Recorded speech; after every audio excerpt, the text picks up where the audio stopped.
What's up, everybody? Welcome in. Happy Saturday. It's Saturday, baby. You already know I'm late. It's classic. One of these days, and this is how I'm going to retire, on God, I'm going to schedule a stream. I'm going to be super late, and I'm just not going to show up. And then that's how y'all will know it's over. It's just over.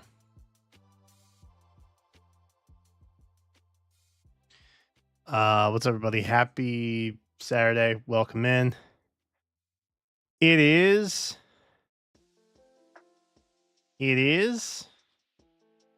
prime time, Saturday night. We're live. We're here. Mother's Day weekend. Call your mothers. Or don't. Totally your call, to be honest. It doesn't matter to me.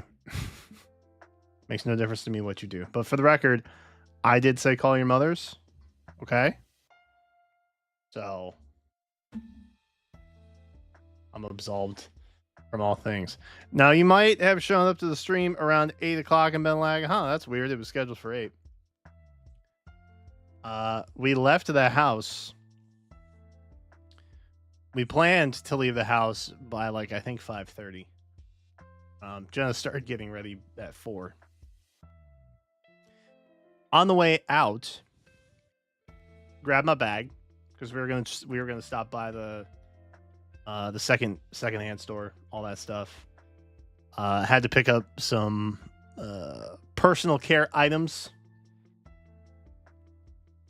I got new body wash. I got new deodorant. I'm living my best life, allegedly. And I lift up my bag and see a giant wolf spider underneath it. And I'm like, oh, that's not okay. Kill the spider. Sorry, nature fans. Only to then realize there is another spider under my bag, which I have now flailed around trying to close. It touched my side several times. So now I'm like, oh God, do I have spiders on me? I don't think I did. I think the bag is okay. The bag's actually is right there. The bag's back there.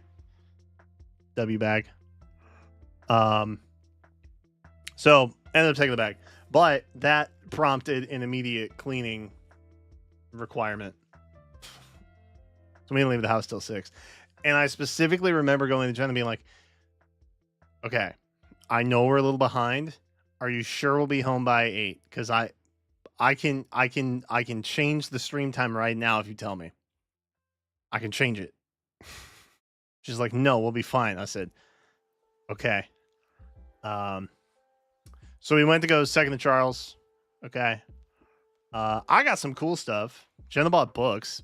Freaking nerd. I got cool stuff. I bought video games. Okay.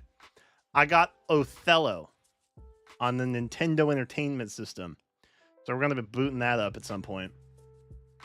I also got Final Fantasy X and 12.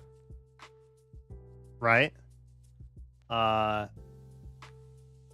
In the box with the manuals. $5 a piece. Feel like that was a great deal. I found a random adapter for the PSP that allows you to hook it up to a television. I was like, oh, that could come in handy for streams. Found that, another $4. So some cool stuff overall. But then it was like 7:10 by the time I found Jenna and we went to go check out. I was like, nah, this is a done deal. There's no shot we're making it back on time. So I said, F it. We'll not only go to Best Buy and pick up an adapter for my camera, which I got, by the way. I didn't have time to hook it up today, but maybe tomorrow. But this is the guy. This is her. living her best life. This is a manual zoom lens, 4K HDMI output digital camera. So it's gonna replace our current potato that we stream on now, and hopefully it will be better. But yeah, it's cool. It's very minimal. It's really neat. I like it a lot. And so we went in and we walked around Best Buy for a minute. Best Buy has changed, bro. I remember they used to have stuff in there. They don't have stuff in there anymore. They ain't got stuff in there no more. It's just displays that make things look nice. Okay, the cap is no longer staying on. I've broken something.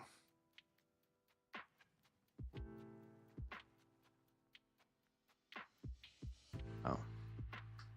Okay. It stays on by vibes. That's crazy. Love that for it, though. So anyway, we went into Best Buy. Best Buy is totally different now. It's crazy. There used to be stuff in there. Now it's just a lot of displays, which is fine. I mean, it's like a showroom. It's less of a store and more of a showroom now, which is kind of interesting. And then we went to the store. I got okay. You all know I've had a falling out. Hands are very dry. I had a falling out with Native. I don't mess with Native anymore, right? Terrible purchase experience last November. So I don't mess with them no more. So I'm a Mando guy now. Also, I got a new body wash that is made by I can't remember the name. Shoot. They make cleaning products, which I thought was like kind of concerning. But I was like, well, if you can clean your counters, you can clean people. That makes sense. It makes sense to do that. I can't remember the name of it though. But the name of the scent is Glacier and Granite.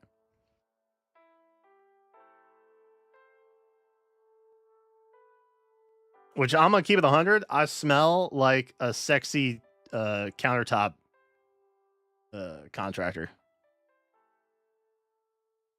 They really nailed the granite part. I don't know what else to tell you.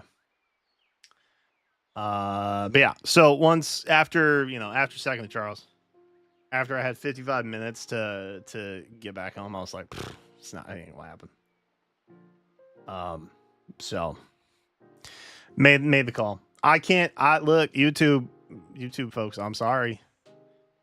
I can't help it if YouTube forces me to make a stream ahead of time, and then hopefully nothing in my life changes over the next several hours and everything goes accordingly. I wish there was a better way. There is a better way. They won't change it. So you guys just chill, I guess. You get to hang out and chill for whenever the stream starts.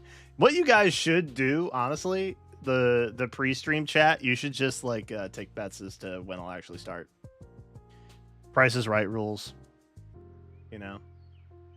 Which I could do on Twitch. I could give channel points for that. That's a thing. Isn't that neat? YouTube doesn't have that though. Sag.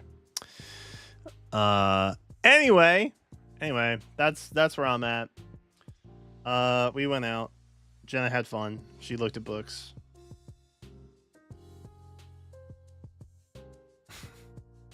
That's it. That's why I'm late. For the most part. Just, I will say though, on the way to the stores, we ran into like the most zany cars on the road. Like there was a guy behind me just like full on swerving. Like bro is driving a big bus, but he's actually in like a little Nissan. Crazy. There was like random backup traffic with people swerving.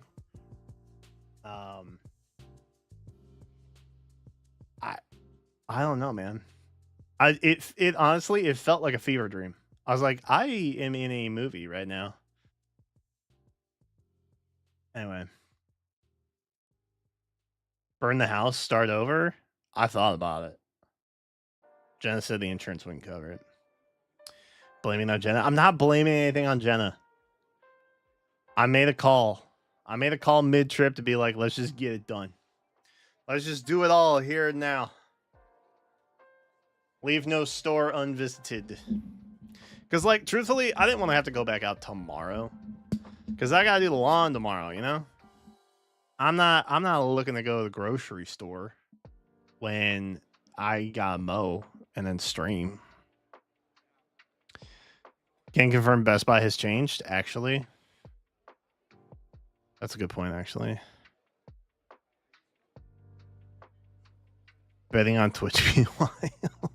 Yeah, true. Who does that? PSP adapter for TV is cool, but what would you play on it? I know of 2 games that were on the PSP. One, I think, was the Final Fantasy prequel with Zack Fair. I can't remember the name of it. Crisis Core.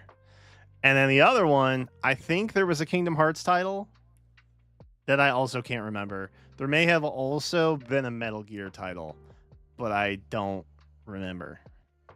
But I have a PSP.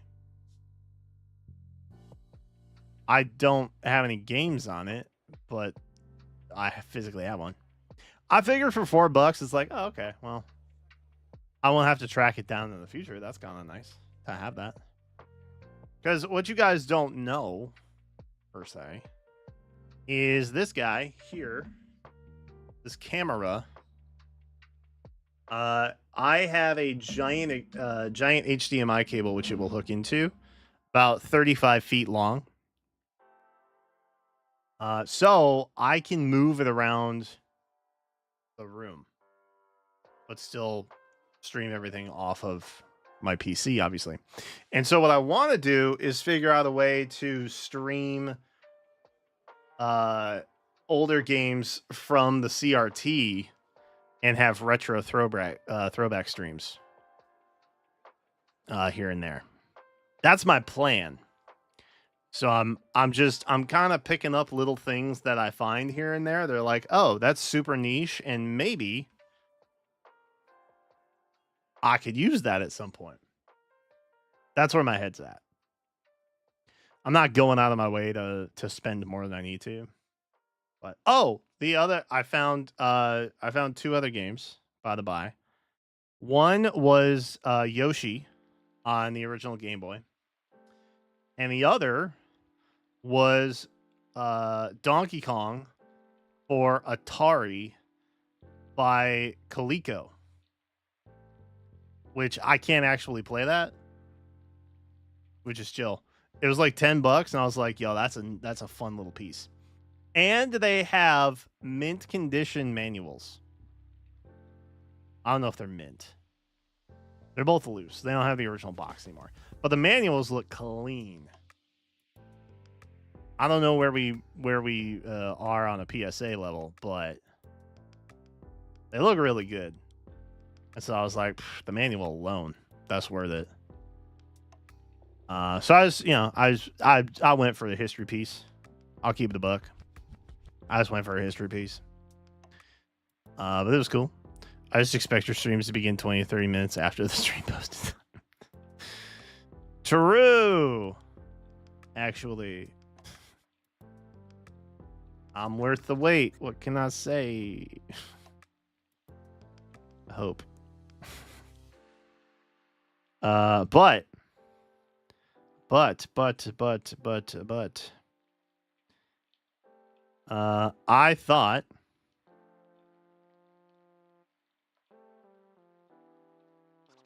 I thought that it might be cool to be able to stream stuff like that. So, you know. I also got a free month of Discord Nitro.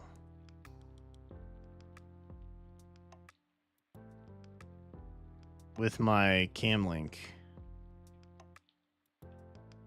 which is cool. I really want to get off the Elgato ecosystem, but like, I think I need it for the interim, which is a bummer. I also learned that I could hook up any HDMI game device with CamLink 2, and it works the same as like the game capture, which I thought was kind of wild. So it kind of doubles as a backup capture card, I guess. But it's primarily for this, which is very cool and pog and neat. There were several MGS games, I almost said MSG, Metal Gear Solid games on the PSP. Several? Kind of surprising, actually. I know there were several.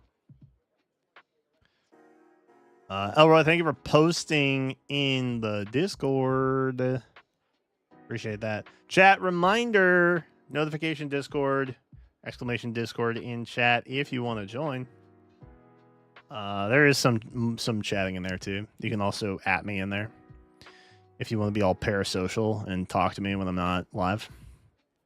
That option exists for you, but only on Discord. I am also moving to more multi-gaming content. I think every day May is gonna mark that chapter for us. We watched a switch to creator voice. I don't remember what day it was. It was maybe Wednesday, Thursday. Could have been Friday, actually. I don't even remember. I literally have no idea when we did that. But that went up on the channel, which I thought was fun. I've got... Y'all, can I be honest with you? It was yesterday? Wow, that was fast. Look at me turning it around. I'm going to be honest with you. We may be able to vote on what we watch tonight. Low key, I kind of want to look at if you're unaware, Final Fantasy is doing a Magic the Gathering collab. And today they had a live stream that was showing off cards. And I haven't seen them yet, but I kind of want to watch that. I have another thing we could watch. That is perhaps a bit more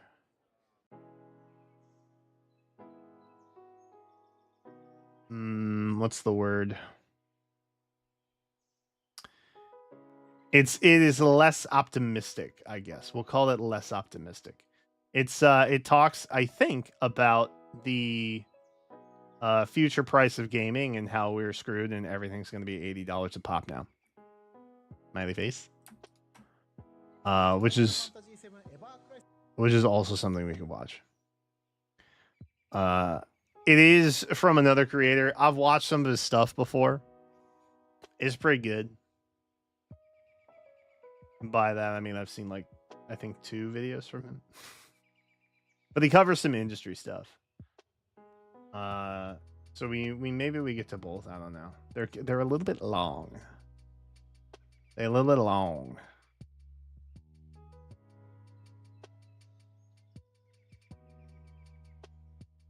I'm also on the lookout for anything that's easily digestible about the Infinity Nikki controversy. Because evidently that game was popping off, and then they just up and like killed it somehow. And I don't know what happened, but I seek to understand on a daily basis what's going on in the gaming world. So that is pretty much where we are at. We got a little bit of gaming. I don't know what that gaming is. Might dive back into Balatro. Balatro could be fun. Just do a little bit of gaming. Quickie Balatro action. We got daily games, naturally. I may try chess. I may try a game of chess tonight. We'll see. I'm back on my chess grind again.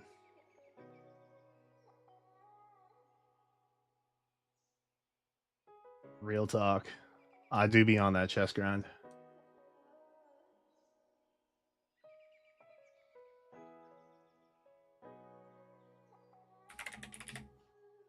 The last time I was doing chess, though, it had like really obnoxious ad space everywhere.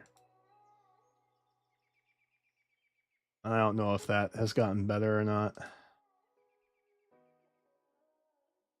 So we'll see.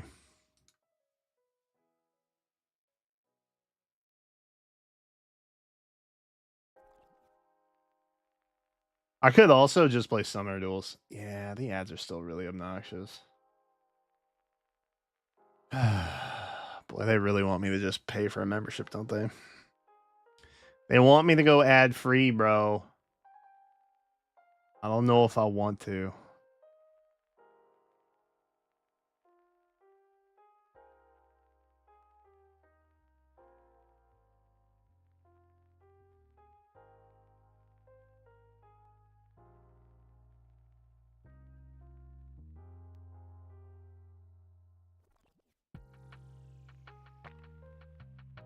Oh, can you not change your name?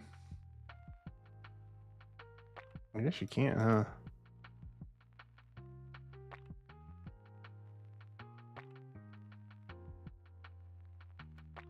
Hmm. Hmm. Hmm.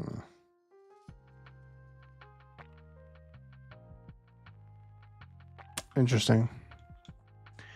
All right.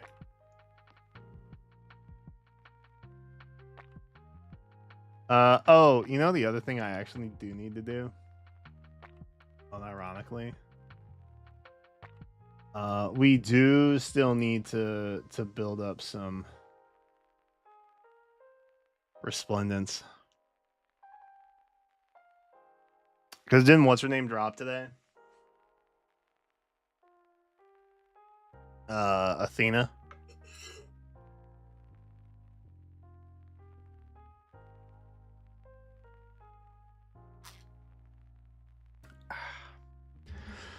Whew, I've also not had water today. That's a problem.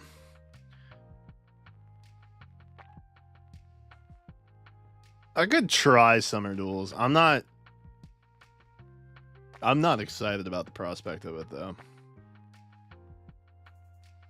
But it might be nice. She here. She here. Here's what I think we should do. Here's what I think we should do.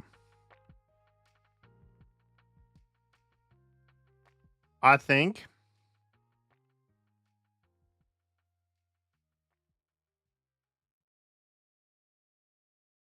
maybe we check out the trailer for the MTG stuff.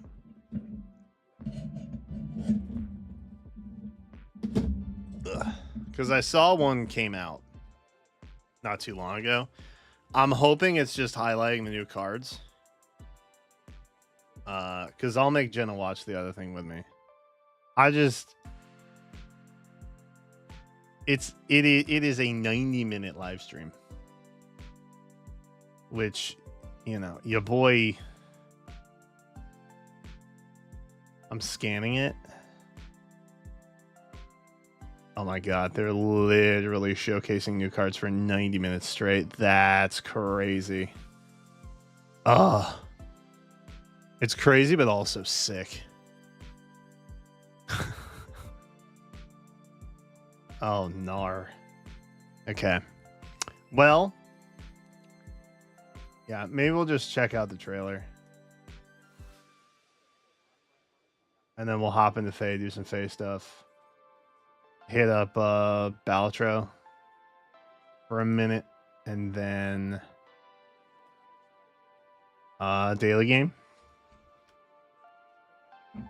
Thoughts? We could also, actually, maybe I'll do a poll.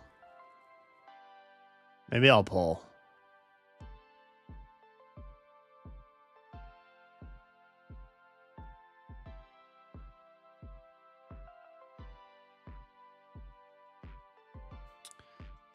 Y'all want to pull?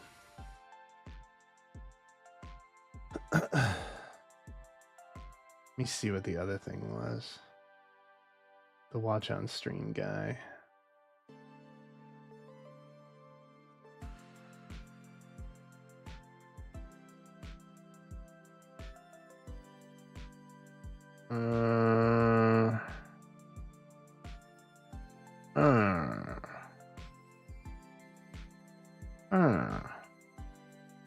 Oh, chat, by the way,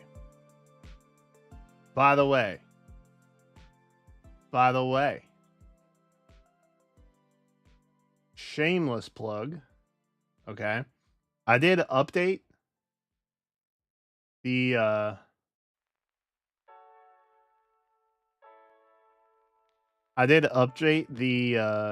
the face of the channel, which is very cool. Okay. Behold. Background. Face. That's me. We're live right now. Hell yeah. For you, recommended, right? Very cool. Channels you can sub to and should sub to. Members, thank you. Shorts. Boom. Boom. It occurred to me. It occurred to me I had not changed this since the process change around live streams. So you guys know that once a live stream ends, I bump it to members only to avoid YouTube absolutely tanking any kind of recommendations for me. Which the damage may already be done at this point. I'm going to keep the buck. But what I have done is I have replaced the live stream archives playlist, which still exists for what it's worth. It's just not featured here. But that had just a bunch of members only live stream access to it. What this is from the VODs channel. Okay, so anybody can watch this. You don't have to click on the VODs channel now to go see what's happening there. You can just catch up on past live streams here. Directly from the main channel, hosted by the VODs channel. I'm looking out for you guys. I'm doing my best out here. All right. And then we have the main content, obviously. And then this is basically what the live stream archives playlist is at this point. It's just member stuff. But there is other members only stuff in there too. Anyway, that's been updated. Thank you. Thank you for your time and attention.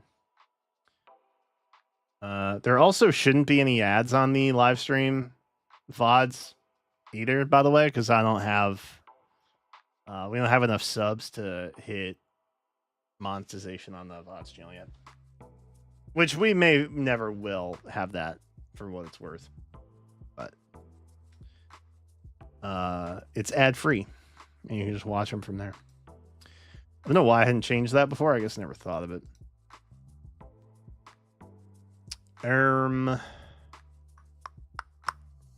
Okay. Okay. I'm thinking.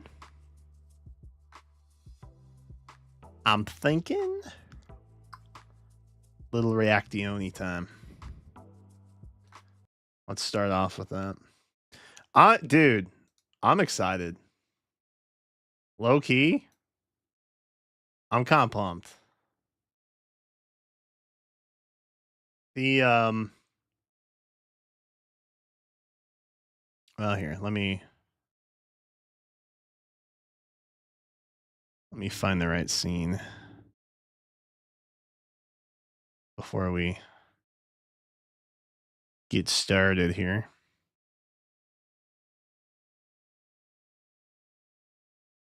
I'm actually pretty pumped about this.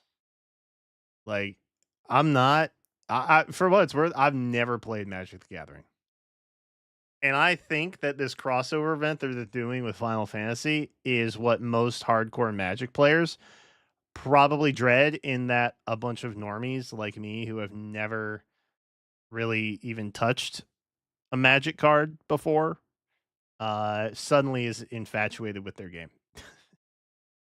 But maybe they won't be super gatekeepy, and that'll be nice, right? I don't anticipate that being the case, though. I would assume that it's just going to be a flood of normies. That said, I have a couple boxes on pre-order. I got some of the special packs. You know what I mean? Um, so I'm partaking. I learned recently that most of the cards that they've shown that I'm interested in are mainly in the Final Fantasy VII pre-construction deck. So I want to try and lock down like the special version of that has the full art or whatever it's called in Magic terminology, but I kind of want to try and lock that down. They have an official trailer, I think, that launched today. There was a live stream that was like 90 minutes long where they showed a bunch of stuff off that I will probably digest in my own time. I don't want to make you guys sit through a 90-minute live stream with me where I just go, "Ooh, pretty," because I have no concept of the game at all yet. But we have several friends of the channel who do play, so there may be an opportunity for crossover there. Anyway, I want to see what this trailer looks like, so let's take a look.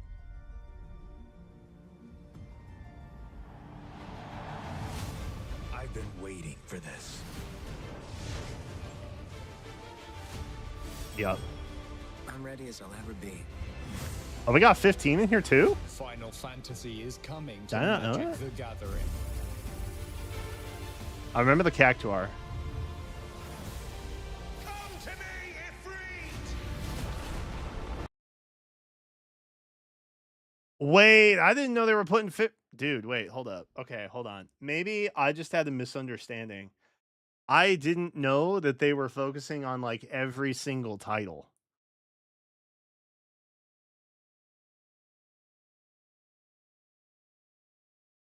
In my brain, I was like, "Oh, they have pre-con decks based around certain titles. So those are the ones they're emphasizing." In my heart of hearts, I didn't think that cards like Clive would exist in this game.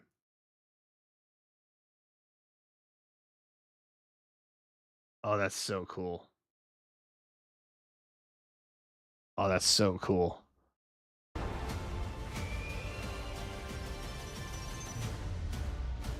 Did you guys like Final Fantasy 16? Let me know. I thought it was good. I didn't care for the ending though. Makes me feel bad. The ending of 16. But that's not in relation to this.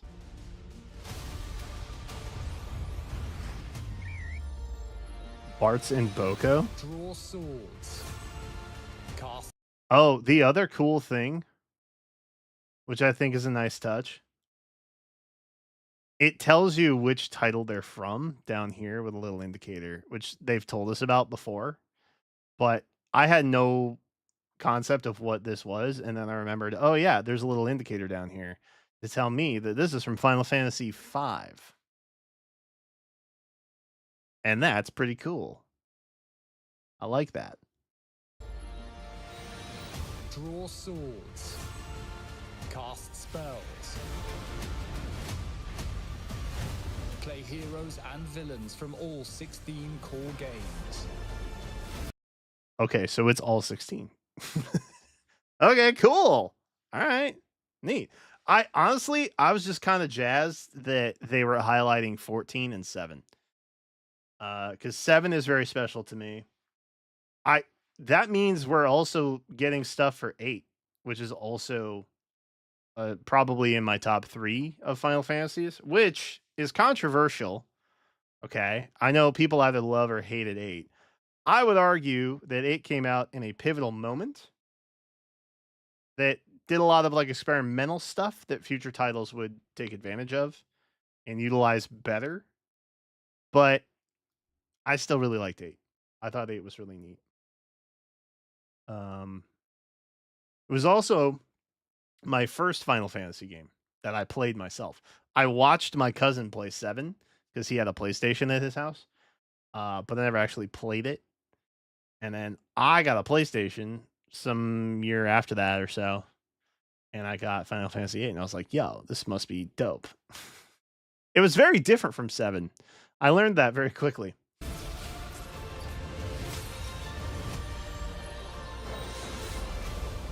People are depending on me. Bruh. Years I've waited for this chance. Dude, 12 is another one. I think 12 is very underrated. I don't remember people really liking 12 though. Balthier, also the GOAT. I'll say it. It's time to shape your story. Shall we? Bruh. It's funny that they say available June 13th because I think they're sold out everywhere currently. I think they were available for a very brief amount of time. And then like after the first 12 hours, they were just like, nah, good luck. This is not happening for you. Which is sad. I'm sad about that. But maybe I'll have luck pre-ordering at a local shop or something. I don't know. I also have no idea how frequently these come back into stock, but it's cool though. I'm looking forward to it. It's been a minute since I've played a new TCG that I was unfamiliar with. And I'm a TCG guy. I like TCGs. I like holding physical cards and stuff. It's fun. I like that. But yeah, I don't know. Magic feels like it's there's some weight behind Magic. You know what I mean? That feels like the card game for like heavy sweats and tryhards. So I've always steered cleared because I don't want that smoke. But I don't know. It could be fun. We'll see. We'll find out. But so far, all the cards look incredible that have come out of it, which I'm thrilled about so far. But yeah, I may try and bring that to the channel at some point. But if nothing else, we'll definitely open cards on the channel for sure. We didn't really see any of the new ones that I was like super pumped about. Dude, the Clive one is sick though. Clive's the man, bro. Oh, wait. I saw a tweet earlier today, I think. Or maybe it was on Blue Sky.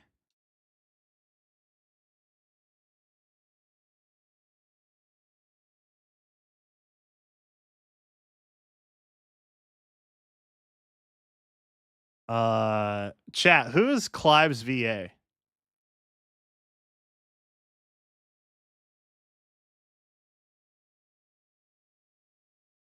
I can't remember his name. Y'all remember?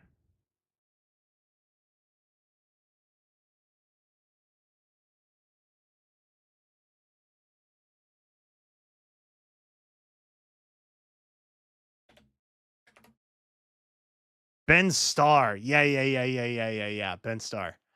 I think it was on Twitter that I saw this.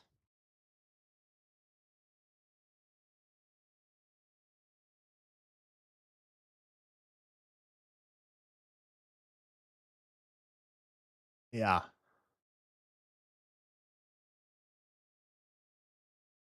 Oh, sorry. There you go. That's cleaner. Bro just rolls up. Bro just rolls up in a shirt with his card printed on it. Absolute legend. Actually.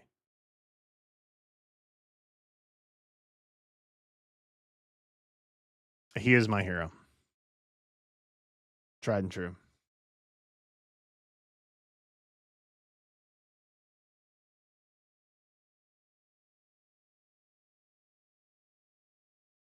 All right.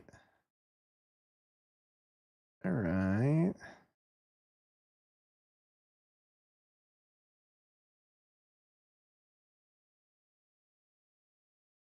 Let me see.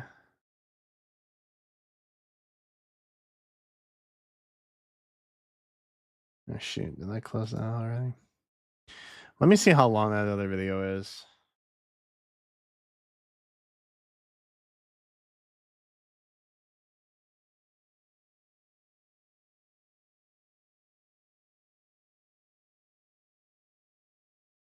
Because we may just not have time for it, which would be sad, but.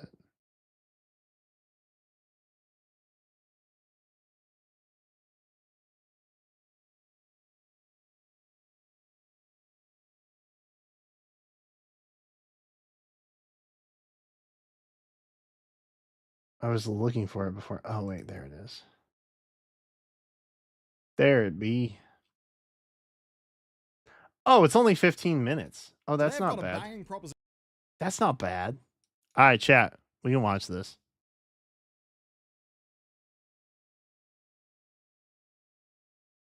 Let me see if we can get a TLDR on here.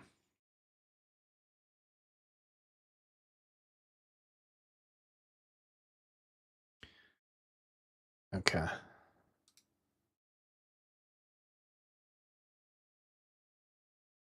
Today I've got A banging proposition. I know.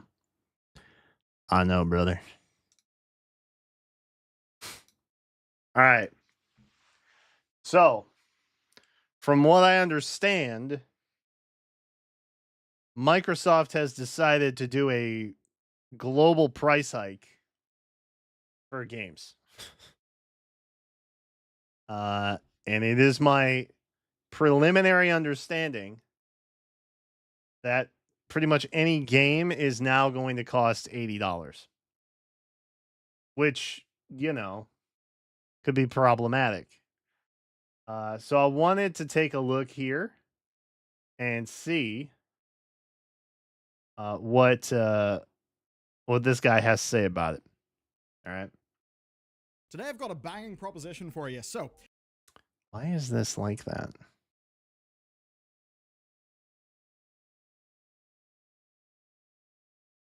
Why does it look like that? Why is the YouTube thing up there? Okay, there we go. That was weird. All right. Anyway, Xbox pushed us past the point of no return. Let's find out. do you want to spend $80 for new games on a console that nobody wants? That seems a little bit insane, but it's actually what, well, Xbox have just dropped on us with their new global price hike. Now, look, I expected $80 to eventually become the new normal for big AAA games in the next console gen. I was wrong, it's sooner. Nintendo obviously moved first with their Mario Kart pricing, but now we've seen Xbox follow Nintendo's lead. But it's not just for the video games. This price hike has hit absolutely everything, and it reveals Microsoft's. This was my fear of the tariffs, honestly, which it does not sound like it's related. But ultimately, I had concerns about the tariffs in that, similar to when lockdown happened and we had a bunch of like supply chain shortages and all of that. Eventually, those supply chain shortages were resolved, and yet everything was still very equally expensive. Uh-oh. And then people just kind of got used to it. I'm concerned that legitimate price increase because of, I'll say it, pointless, stupid, self-harming tariffs, are gonna force that perspective on us as well. That even if the tariffs come down, they're gonna keep charging that amount, I guess, because like, what are you gonna do? And I also have no like fallacy that digital games are gonna be any cheaper. Because I feel like even stuff that like multi-releases, or even at like the same PS5 game that is digital versus physical, I feel like they're going to cost the same. But anyway, I'm missing a lot of context to this, so let's find out before I continue Strategy. yapping. Take for an example the Series X.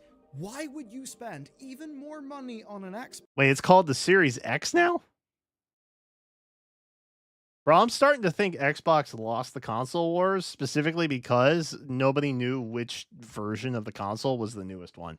And they had no idea which one to buy at that point. Straight up. Now that the games will also be released on every other platform, especially when the Series X is now more expensive than a PS5 or a handheld PC. So we're all starting off on the same page. Xbox's last decade was a barely mitigated disaster. Okay, Game Pass was there to salvage, but there's Halo, narrative, but Sony utterly destroyed them 2 generations in a row. Reports even suggested that CEO Satya Nadella considered pulling out of games, culminating in a decision being made. On the one hand, pull out. On the other hand, double down. Satya chose the latter. We do know, of course, that he spent over $76 billion on Bethesda and Activision Blizzard. I mean, Halo's cool, though.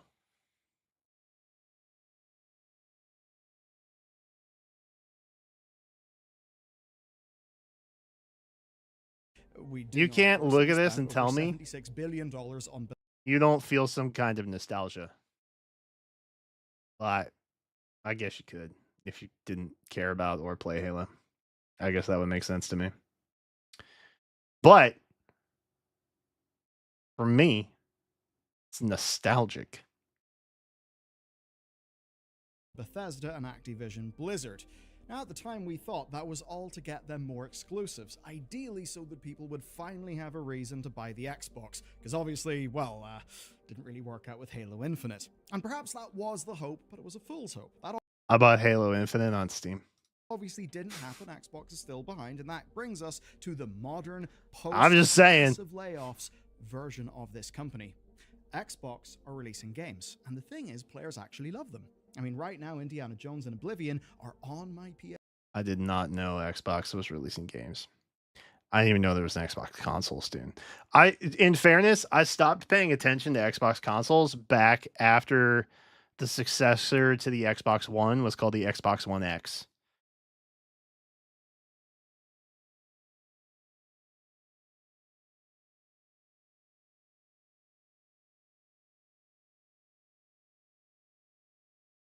I was like, this is too confusing. I'm out. I got nothing. I'll keep my 360. Peace and love. I don't. I got nothing but love for you, but your console is really confusing. PS5, I'm happy with them. And if you're a Game Pass subscriber, you've also just got Expedition 33 and Blueprints.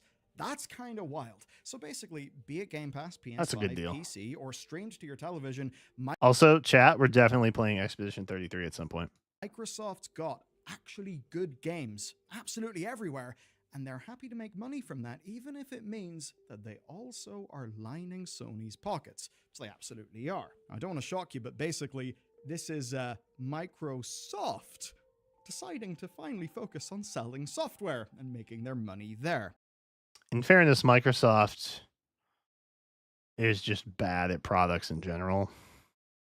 I say this as a Microsoft specialist. Like, I work with software as developer that specifically revolves around the Microsoft ecosystem for my job. It's bad. It's bad. And if you think it's buggy, just wait, because they'll just update stuff without telling you. And then just add it to their wave release before or after, so that you feel like you've gone crazy because you've looked over the wave release ahead of time and you didn't think anything they were updating was affecting any of the products that you developed on. But guess what? They threw something in there just for fun, and now you get to reprogram things, and that's really cool. Yeah.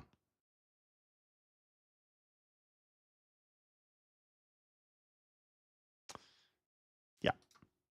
And it's with that in mind that we now dissect the price hike. Let's start with the most relevant increase, that to the actual games. So prices are going to increase for some new games to $80 later this year. And this absolutely is peak never waste a good crisis energy. Basically, by doing it now, by announcing it now, they're kind of hoping to avoid sticker shock later. And only some games are impacted here. Call of Duty's the obvious contender. Which games are increasing in price? Well, just the pricing of some of our new first-party games starting in this holiday season. This update will apply to physical and digital versions. There you go. Done that. Literally, like, you don't even need to be a physical media Andy. You're still going to pay more. Or it doesn't matter. God, that sucks even more. When you buy digital, you don't actually own the thing either. That's the worst part. Which, for what it's worth, even buying physical in the near future, like, a lot of times the consoles have to be hooked up to the internet to properly work anyway. Right? So, like, you're downloading updates on the physical thing, and even when I buy physical for my PlayStation, it rips the disc and installs a digital save file that's like tens of gigs on the actual console itself anyway. So I don't even know. I don't even know if it's even worth it. It makes me feel better to physically hold the thing, I guess, but I don't know. I'd say the big Xbox IPs like a new Gears of War game or the new Fable game, those will probably be $80. Though let's be real for a second, just look at Fable goated. Fable kind of goated. I'm gonna be honest. I miss that series. I'm also really looking forward to Onimusha when that comes out. Because that was another kind of like cult classic title I played as a kid that I'm hoping they don't ruin. Or maybe I just can't appreciate it the same way I did as a teen or a preteen as I am now as an adult. I don't know. I'm so concerned about the new Kingdom Hearts, man. I'm so worried about that game. Expedition 33 and what it was able to pull off for what? $49.99? It cost 45 quid in the UK, so that is a hell of a deal for a video. $50 is now, solid. If you were to take a more AA feeling, $50 is cheaper than new games now. Right? Isn't the standard like $60 now? Or like, oh sorry, $59.99. Like 1 penny makes a difference. You know why 1 penny doesn't make a difference? And it's actually worse than paying 60 flat. Because I have to update my spending sheet and add a bunch of like weird 99 prices. And at the end of the year, adding up for taxes and stuff, it's just harder to track. Just give me a whole number. Okay? Nobody's fooling anybody. Nobody's fooling anybody with the 99-cent thing. Okay? Just charge me 60 or 70 or 80 eventually, which I think is the point of this video. Microsoft game like, say, Outer Worlds 2, if that was to hit $80 in a world where Expedition 33 is like just over half of that, that's pretty rough. I will also say though that if like your first party titles are going to be almost $100, I think this opens a new like area of optimism for indie games. Which, as an indie game fan, as someone who's actively looking into making a game for the fun of it, tech's only going to get better. The ability and ease to make a game is only going to get easier. And if your competition is quite literally double your price, you're probably going to have more eyes on that indie category or that smaller contributed category. And nobody's going to be looking at like AAA or first title or first stuff like that. I feel like optimism maybe there's a shot that this has some kind of benefit for, smaller devs. To wonder if a lot of these companies are going to start pricing themselves out of the market, and if it is the case that actually this $50 price range is going to start working really well. But anyway, that's the software price hike. He literally just made the point that I yapped about for like 2 minutes straight. I did not pre-watch. Now I've got to talk about the hardware. These increases, to put it rather bluntly, just feel like an execution to me. And that's because, unlike PlayStation and Nintendo, these are not restricted to any one set of regions, right? This is impacting the USA, Europe, UK, Australia, and Ain't even tariffs. This is just how the world is now. Cool. unspecified other regions. They'll all see an increase, but I'm just going to use the US here as our working example, because there's actually a twist to that I'll get to in I wish people would stop talking about the US, man. It only makes me more depressed on the daily. a sec. Now, the Series S costs $80 more, and both digital and disk drive Series X's get a $100 increase. That Bruh. Bruh.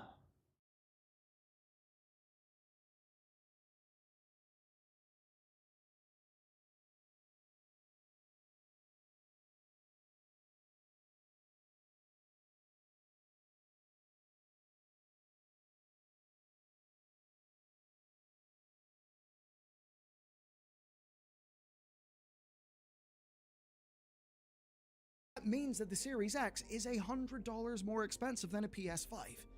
And I mean, man, I think about the Series S. That was already a tough sell, given the limited performance of that machine and the low amount of storage that it ships with. $80 more than that? I struggle to make sense of that. Just buy a PS5. Anyway. I mean, it looks cool, though. This is some Apple nonsense.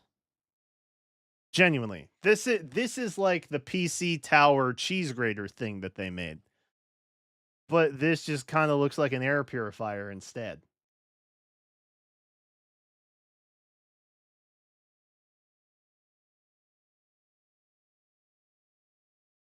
Bro, what are we doing? Low amount of storage that it ships with.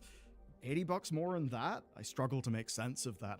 Just buy a PS5. Anyway, base controller models are spared, but the special and limited editions are going to be $80 and $90, and then the Elite controller gets a $20 increase to $200. Fun fact, I was actually able to get my parents on board with buying a PS2 because it could play DVDs. I was like, look, it can play my games and also DVDs. I don't have to buy a DVD player. My dad would eventually go out and buy an insane media setup that included subwoofers, surround sound speakers that got mounted all over the room, as well as a 5-disc DVD player.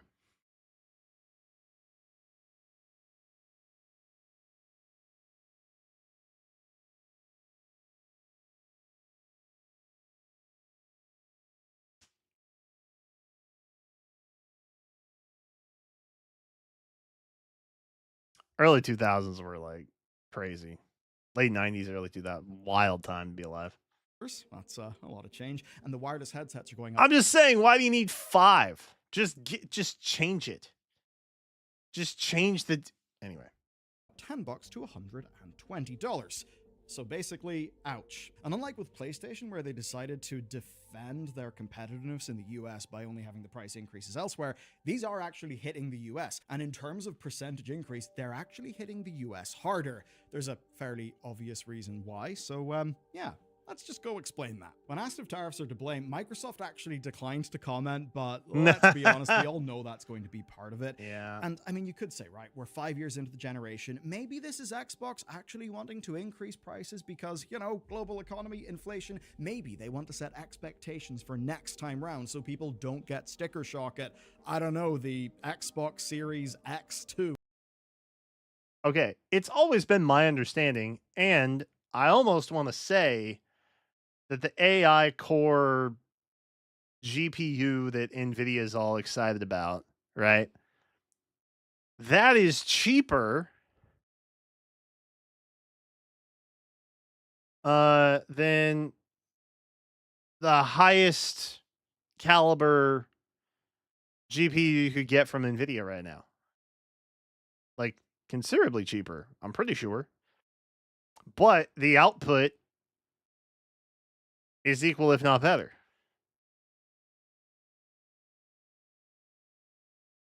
Which I think reemphasizes that as technology improves, costs should get lower, not higher. Because advanced technology lowers a lot of production costs.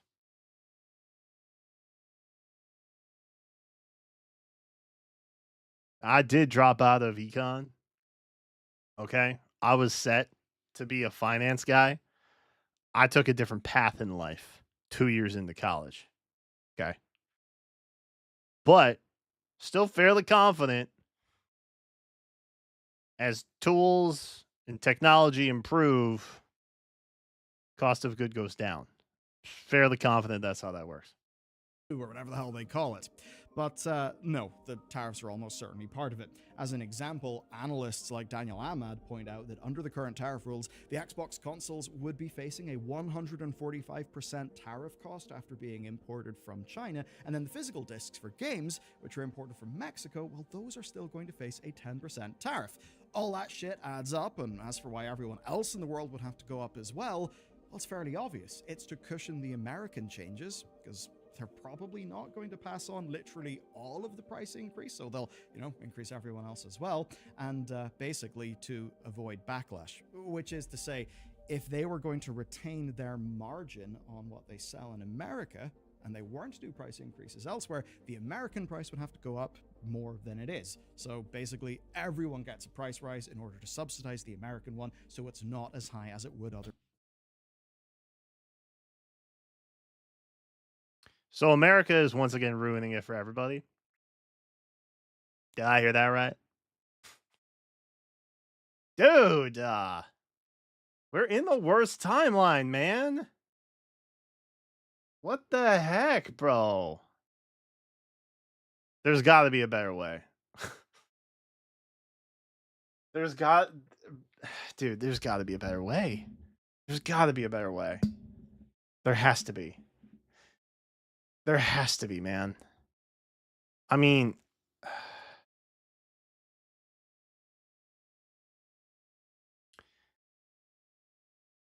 if I don't start playing the video again, I'm going to go down the path as to why the US, no, Trump enacted a bunch of tariffs, and it's just going to make you guys sad. It's just going to make you sad.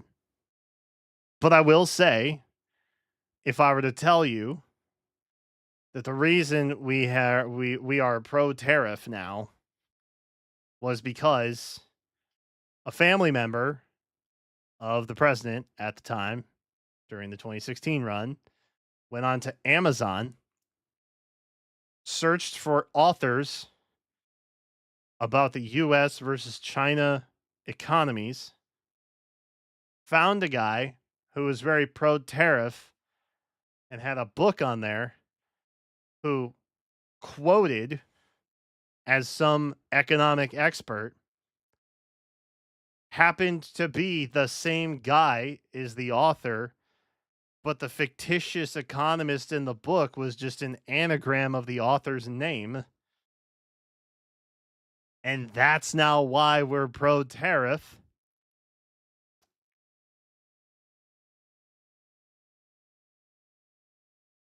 Would you believe me?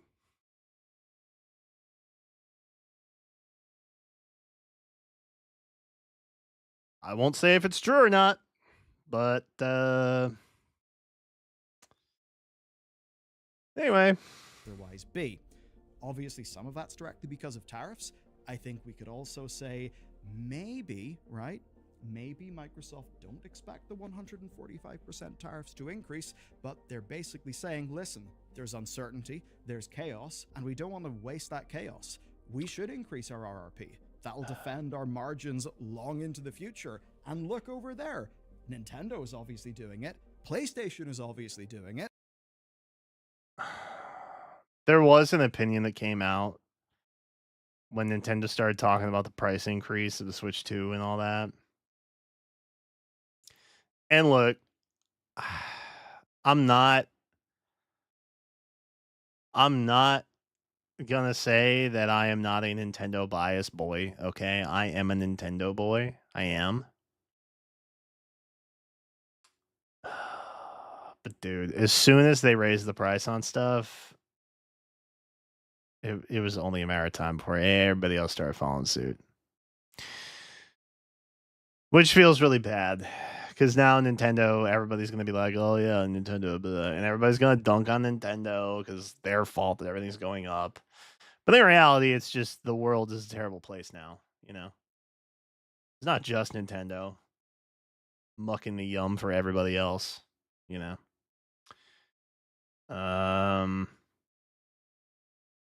Well, we're quoting it here. We're saying, oh yeah, it's Nintendo raised the prices. Everybody else can raise their prices too. Okay. Feels bad, man.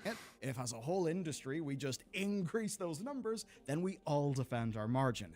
I think that's basically what's going on. But here's the thing, with this generation of consoles, stuff's actually kind of different. So in the past, we had, well, let's just say less things competing for our silicon wafers. And that ultimately meant that with your Xbox One and your PS4, they were able to slice the prices of them down year after year after year. That has not happened this time around. It's widely reported that margins on the modern consoles are extremely thin, and you'll actually notice we are seeing less discounts and less deep discounts this time around than we did last time. I thought Now, that was some just of corporate that's greed. because, let's be real, there's not much of a competition. If you're Sony, why would you do a massive price gouge? It's not like Microsoft are really nipping at your heels. But even taking incentives like that into account, it absolutely does seem the case that no, the margins are genuinely thinner. That's rough for profitability. It's why we see these price hikes, but it's also in line with Microsoft's thinking. You see, the consoles they just price hiked weren't selling well at all, and to get an understanding of how badly, well, rather fortunately, all of this news directly followed Microsoft's discussion of their financial results. So I'm telling y'all, suits ruin everything. Just let gamers run gamers, bro. Financial report comes out. Uh-oh. Billy needs a new yacht. Better up that ante.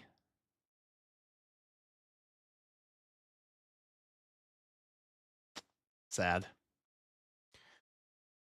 so we can dig into their finances and see just how badly hardware's been going. All of this happened hours Probably after really Microsoft badly. briefed their investors in their Q3 reporting. Basically, that's where they reported that hardware in particular was just having a battering, and according to But like, hear me out though. Why would you buy an Xbox console?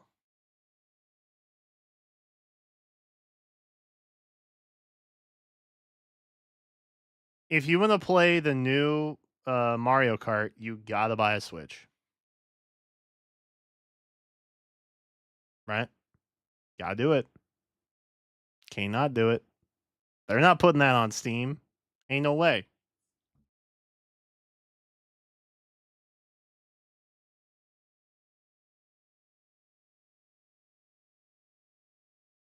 I don't think consoles in general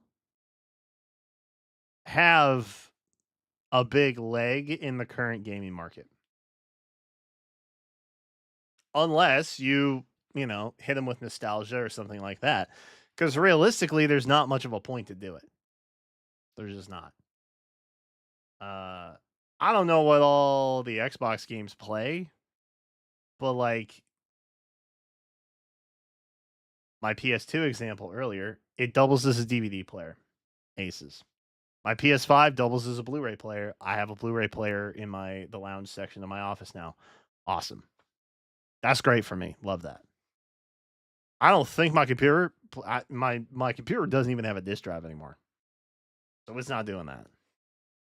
So it ultimately just kind of comes down to physical media, because anything that's not like a first party exclusive title that Nintendo puts out, more often than not, everything that comes out on, from Sony or Microsoft, that stuff's all going to be on PC regardless. But even then, you can stream stuff on the console too. So I guess it kind of just doubles as a computer.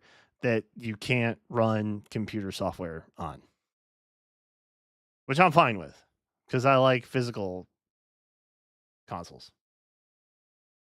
But that said, the price increase is making that viability for me to be a physical console fan very, very low. Just out of means to be able to do it at this point. So, like, it comes down to functionality to an extent because I still like having physical Blu-rays and stuff. I mean, I have a CRT in the back. You know, I'm different, I guess, from the normal digital age consumer that will probably just stream everything as they go. But me personally, if I'm going to spend $800 on a console and I don't have a computer that can play games, I'm probably getting a gaming PC so that I can also have a really kick-ass computer too. You know what I mean? That's kind of where I'm at. And I think functionally, other people would maybe agree with that. But reporting in the earnings call from Windows Central, their sales for hardware decreased by 6%. And the sad news for them, right, is that this is actually a slower decrease than previous quarters. So, silver linings and all. And basically, that's better than I thought it would be. Of damning by faint praise, I would say. It's like, hey, we're bleeding out, but we're bleeding out ever so slightly slower. True. Obviously, if those sales were declining, I have a financial version of it's only a flesh wound, I think is what he's trying to say. Feeling the price increases will just make them decline even more. But elsewhere, PC Game Pass users grew 45% year on year. That's pretty goddamn substantial. Their cloud gaming reached new record usage counts with 150. Yeah, it's just stream stuff. And that all contributed to a wider 8%. Good example. And I don't know if this translates completely. Jen and I were actually just talking about this when we were out. She is trying to move off of the Amazon ecosystem, which admittedly is very difficult, right? Amazon is like everywhere in most people's lives. She is a big Kindle Unlimited reader. If she reads a book on Kindle Unlimited, which is like your monthly subscription to be able to read as many books as you can digitally rent, right? It's like a paid library subscription, kind of. If she really likes one that she's read, she'll go out and buy the physical book of it, which makes sense, right? Because maybe she wants to thumb through it again at some point, or she just likes to have it physically available to her. But Game Pass, I feel like, is a pretty close comparison to like a Kindle Unlimited situation where, you get your roster of games for 30 days of the month or whatever. And then you get access to them and you get to play them. So for people who are on a budget, a Game Pass subscription probably fulfills a need pretty nicely. Because it's way cheaper than even just buying one game. And you don't have a big investment up front in the process of like returning the game or getting it refunded or something like that. If it turns out to be an absolute flop and you hate it, right? So it makes sense. And I think ultimately, Netflix ruined everything. Everything is Netflix's fault. I genuinely believe that. Netflix is another one that upped the price of their subscription service. I mean, I tried having the cheapest Netflix subscription. There were certain things I couldn't watch because they weren't ad supported, because they didn't have a way to share ad revenue with like the movie that came in.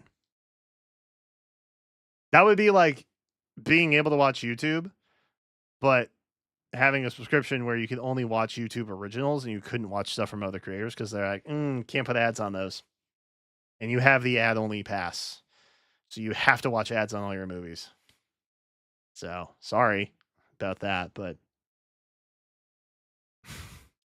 it's crazy. It's so stupid. Growth for the content and services element of Xbox. And that really is the big one. In particular, this was likely driven by Xbox becoming, quote, the biggest publisher in PlayStation. which is absolutely true. With, say, Call of Duty alongside the ports for Indiana Jones and Forza driving loads of growth there. And that basically means How does that their Sony feel about non-exclusive that? model for games is actually working. And that's with them barely digging into their library. So in this context, the pricing changes actually make even more sense.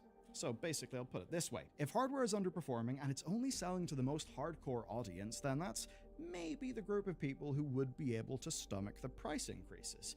Perhaps the most price and value sensitive customers have already made the call not to go Xbox.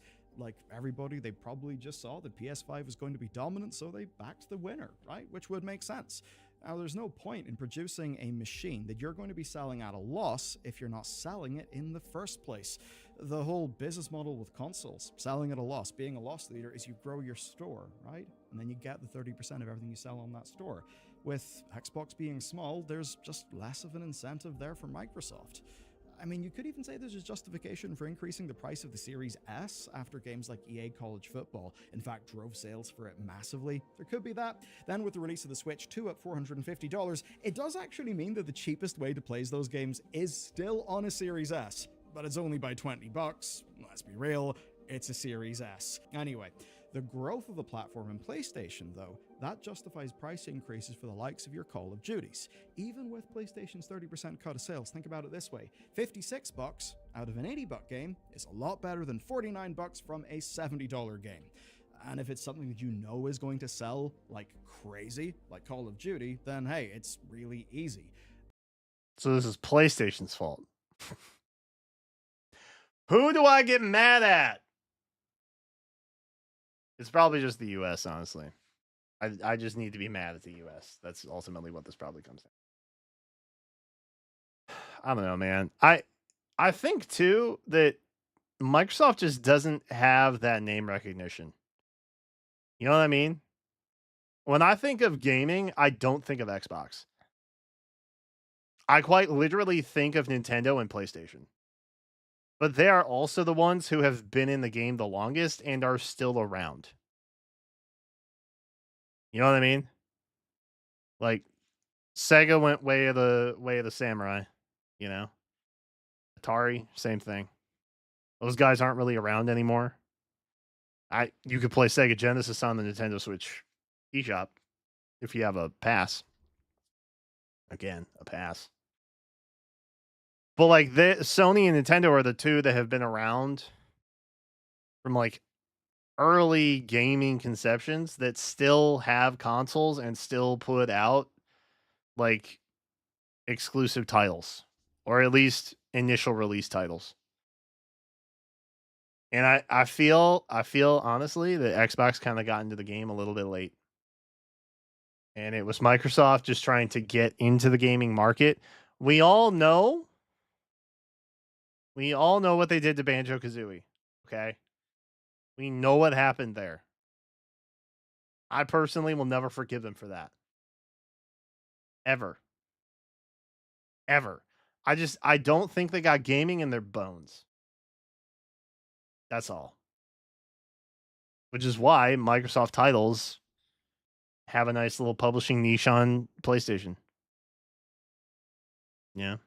And the thing with Call of Duty is, yeah, people buy that. They buy it for full price. They do so regularly. And even when other companies try to compete with Call of Duty by going free, guess what happens? People don't go to the free thing. They sample it and they pretty much immediately go back to Call of Duty. So of course they think they'll be able to get an extra $10 there. But for Microsoft, it's not just that. The knock-on effects of all of this play straight into another part of their strategy. So PC Game Pass and Ultimate subscriptions are still a major earner for Microsoft. And since the PlayStation audience doesn't have access to that service, it's either pay full price for Xbox's desirable games or move off Sony's platform to get them on the subscription service. So in a way, Microsoft are setting it up so that either one of their business models will win. That's the entire way they've architected everything. Money ruins everything, bro. Let's split your experience, but either way, we still come out on top financially. This is why as much guff as Nintendo gets, I at least appreciate that they stay dedicated to like what they do best. I appreciate that they know what they're doing, even if it costs me more. That said, Switch 2 Tour, whatever that little $10 download, hey, this is what your hardware does game. No, no. No, no, no. That should have been an inbox game. That should have been boxed in, bro.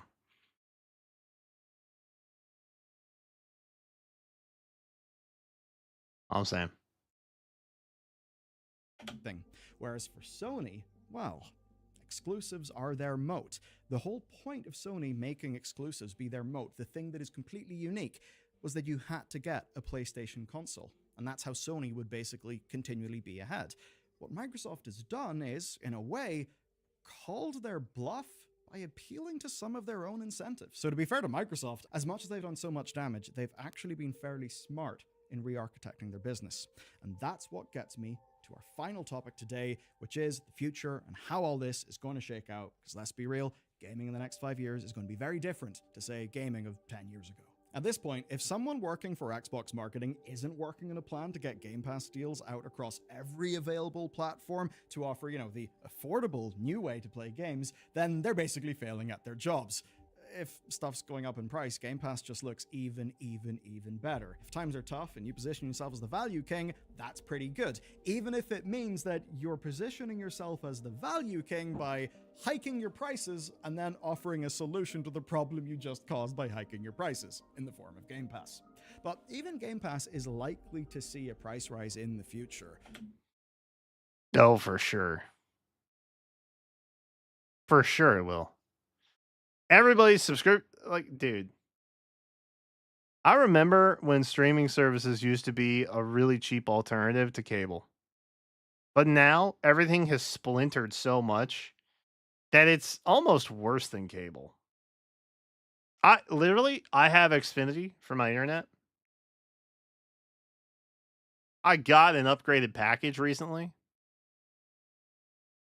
They were like, "Hey, you can get Peacock for free for a year. It comes with your thing now. Would you like to bundle HBO Max with it?" I'm like, "What? Okay, why is my internet bundling a bunch of different streaming platforms? It's basically cable again. What are we doing?" We were free from the shackles of cable packages, and now we're in streaming packages again. And it makes me so sad. Nothing changes. Everything gets better, but then it gets so much worse afterwards. We've all seen the patterns, and there have already been price increases. Last summer, Xbox rebuilt all their offerings for console players to encourage upgrading to the higher value tier. $20 a month for Ultimate and access to day one games is still a fairly good deal compared to an $80 upfront cost. But will we see another price increase this summer? If Game Pass's own history and other subscription services are anything to go by, yeah, we absolutely should expect a price increase. And even with your additional benefits like your Xbox Play Anywhere and all those other things, I think it still would be a steep ask for customers in the coming months, right? I think ultimately what's going to happen with this, and Nintendo has kind of already done this. Nintendo's Game Pass is basically their online subscription, right? And there are varying levels. So you can get the basic package, and then that gives you access to online functionality, as well as like the NES classics and the Super Nintendo classics. But if you get the fancy online package, then you also get access to like the GameCube shop or the Game Boy Advance shop or what will ultimately end up being, the 64 shop and so on. Like all those future ones, they're going to come out, right? The GameCube one is on the way. There's just going to be different tiers that give you access to certain things. And I think ultimately what these Game Pass things are going to do is they're just going to roll it onto their online functionality. And then basically brick your online games behind a paid online service Game Pass situation. which I have feelings about that too. But they're basically going to make it so that you're comfortable with the price, but then they're going to price hike it so much that you're kind of like, I don't know. And then they're going to be like, well, if you want to go online, then you need this anyway, so you might as well get it. And everybody's going to be like, okay. I think that's how we boil the frog with this, if I'm being honest. I mean, I think every console or platform will as these go games to that way. filter out. At least they do have quite a lot of games coming. But for me, after going through their data, the main thing that stands out is the 45% growth for PC Game Pass. That's real strong growth. So they basically have a decision to make. Do they, in line with what they did over on console, re-architect that towards profitability and margin? Or do they keep PC Game Pass as something that is still a ridiculously good value as compared to its console counterpart? I'd say right now, they know how far behind they are over on PC, so they're probably going to keep PC Game Pass, relatively speaking, the better deal. They won't. Bet. They won't. They will not. They will ruin everything at some point, and then we'll just be used to it for the sake of profitability. That ultimately, that's what I think it comes down to. But that is my nihilistic view on pretty much anything. It's not just exclusive to the gaming industry. So, is what it is. But no matter what way you slice it, across all of this, it comes back to their change business model, that it is all about games and lots of games. They just need their pipeline of games to come out like clockwork. Speaking of clockwork, there's Clockwork Revolution, you've got State of Decay, Perfect Dark. Keep all of that going while still looking for your Game Pass titles like your Blueprints and your Expedition 33s, all to make Game Pass look like a Dude, deal I so want to play good you would be Blueprints. stupid not to buy it. But if you don't, well, they control the games that are really good, and you will buy them on your PlayStation. So yeah, who cares about selling Xboxes when they're caring about selling the thing that actually makes them money? At least that's their plan. In many ways it's smart, but let's be real, people are anxious about price. Life's actually pretty damn hard. Markets are changing, etc., etc., etc. And that's why this next story stood out to me, because there's a sort of new business model that an ex-Blizzard Entertainment, in fact, a game that is published by Blizzard. the Morheims, that it's trying out. It's not shareware, but it is free to share. It's a little different, it's not the norm, but even within 2025, it's already a model that's shifted millions of copies. You can find out more about that in the next video. Very cool. All right, good video. I felt like I was well informed. I feel smarter now. W. Sad for the gaming industry, but W for the video. I like that.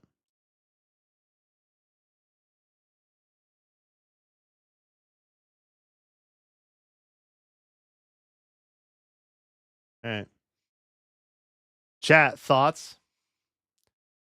I know I was kind of locked in there, so I wasn't really responding to chat.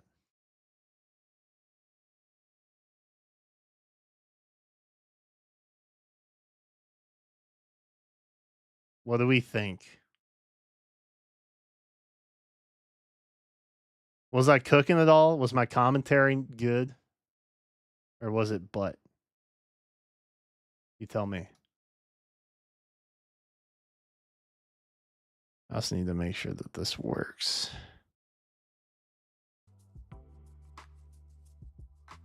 Over here.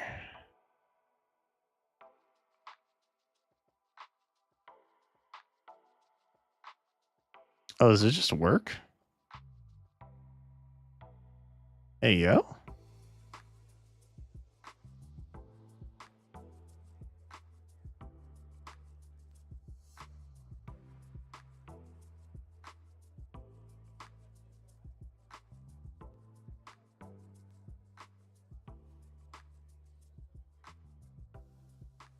Oh, okay. It just works.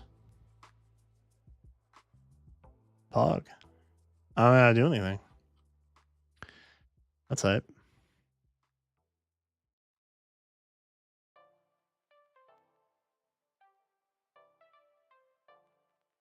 I wonder if app prices will go, and if Is might raise the price of Fay Pass. Honestly, if they raise Fay Pass price, like,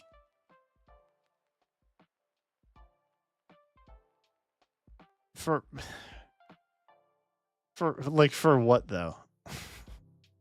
It's already basically a fence around quality of life in their game that they want people to play more. You know what I mean? Like, what are they gonna do to Fay Pass to make it like seem like costing more is the right call there?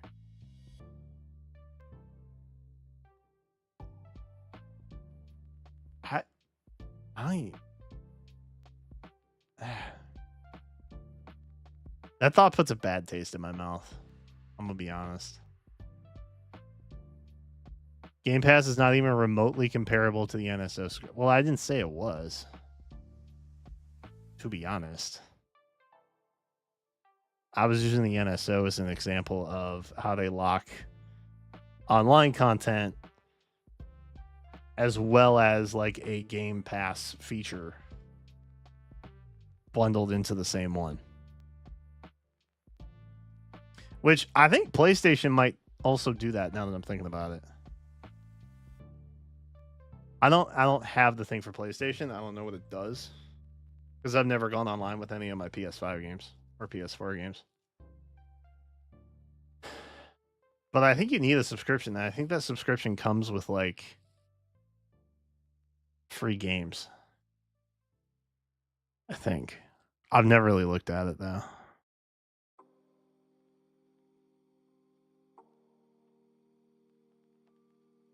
You never know what might happen. That's true. I hope it's not something bad though. Redo Fay Pass to be less gatekeepy. I've been on the Battle Pass like train. I've been saying, give it a proper Battle Pass. Have a free pass and have a paid pass. And then everybody gets a little something. And if they don't want to pay the Battle Pass price, that's chill. Not a big deal.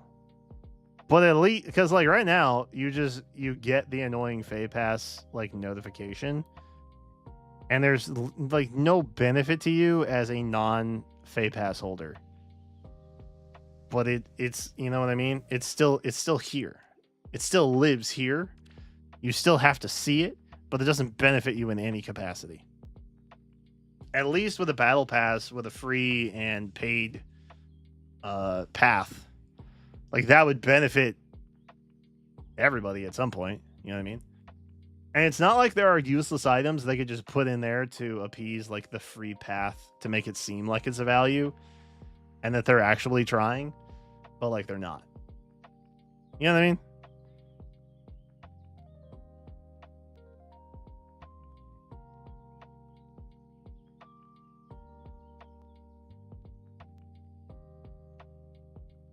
It makes no sense the way they have this. I get locking cosmetics behind it.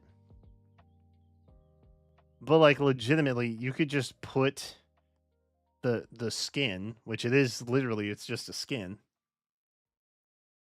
behind a battle pass that you unlock by playing it over the course of 30 days. Like a battle pass.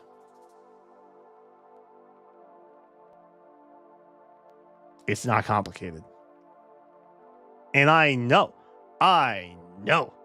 Nintendo has resources to help them with a battle pass if they would only reach out. They know how to do this.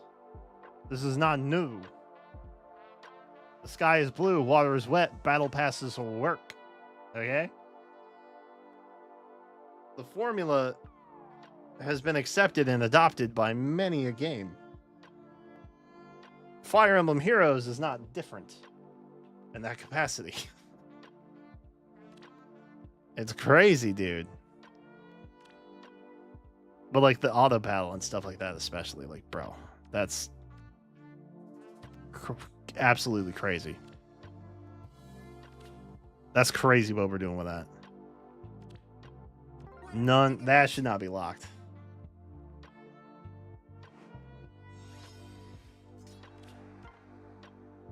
We're out of the wing.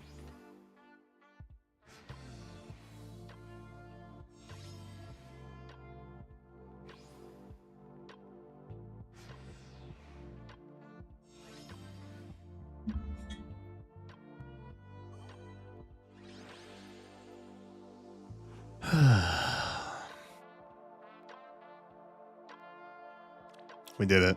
Nailed it.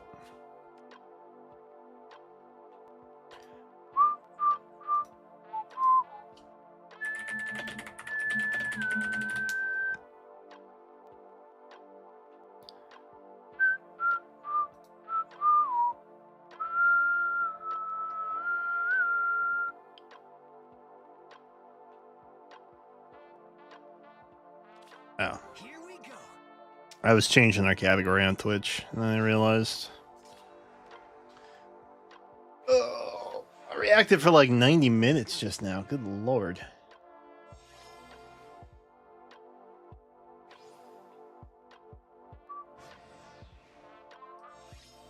Oh, Liam, thank you for the 56 months. I missed that.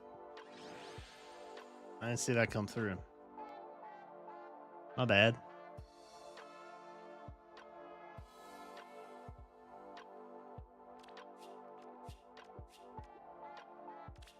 Into my embrace.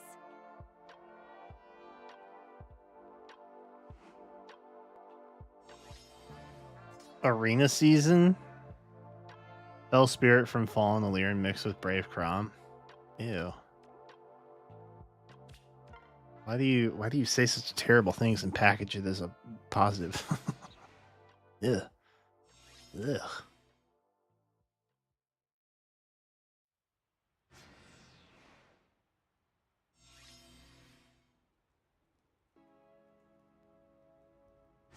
I'm gonna be honest. I don't know if or what I want to build tonight.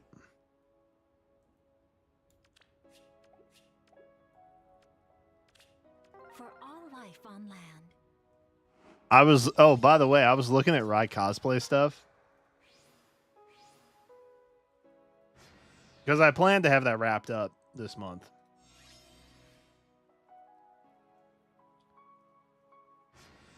Bro, stuff got way more expensive. Ah.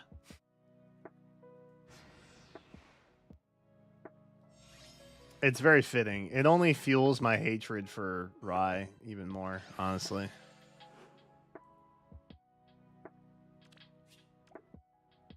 Oh, that was it? Oh my god, that was so fast, bro. Hell yeah. Crushing it.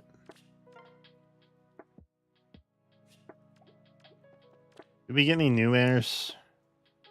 Any new come through? My god, dude, there's so many. Oh, there were some new ones. Oh, the holoforms thing, yeah. Oh, and the new power. Yeah, that makes sense. All right.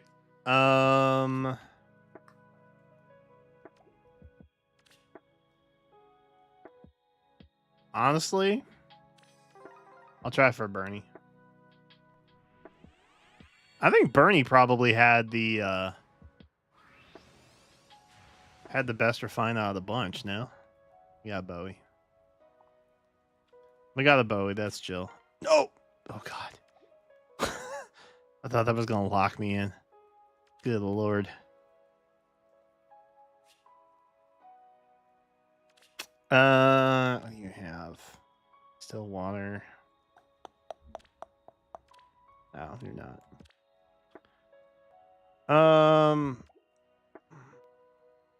Let's go, Callus. Maybe there'll be a Kane.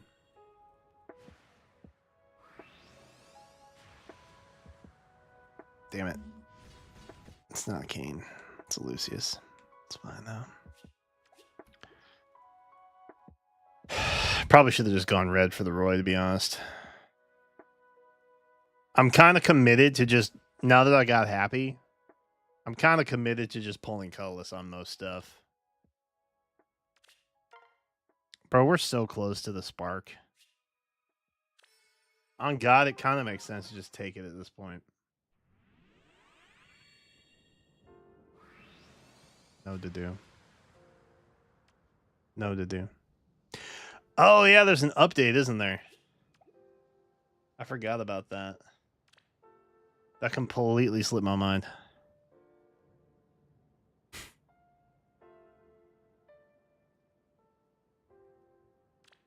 October.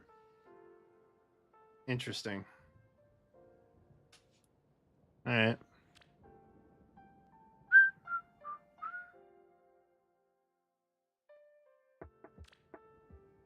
All forms. Don't sweat the small stuff. Don't sweat it. Which way? Don't you do it. It's like a dream. All right, Roy? Sounds good. Roy. The mission begins. I'm up. Bro. Understood. Little bro already can't get a kill. That's crazy. Your orders? What if I do that? What if I do that and then debuff the Hector? I've got it. Yes. I want to get Roy the skill. Sag. Together.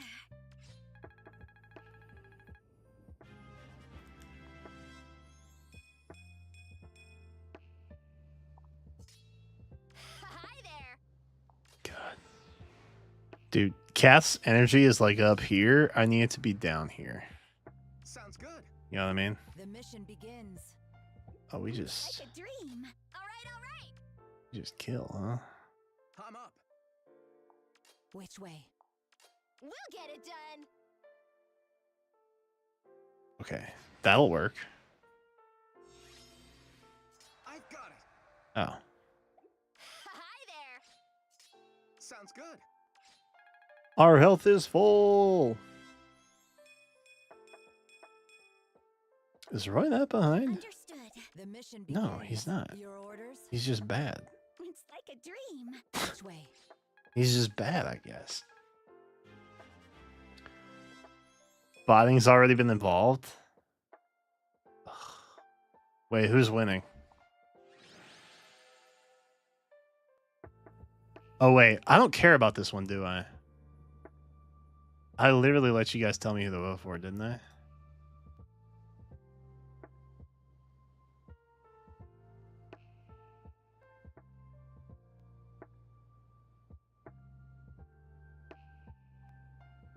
I smell like my new body wash, and I kind of like it.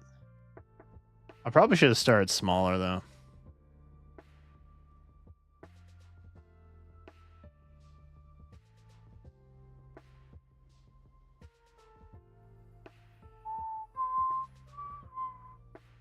Oh.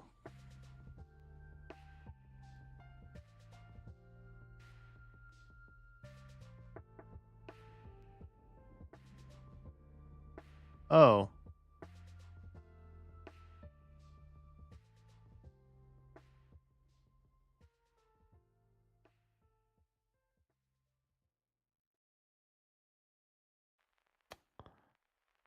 That was unexpected. These two basically doubled.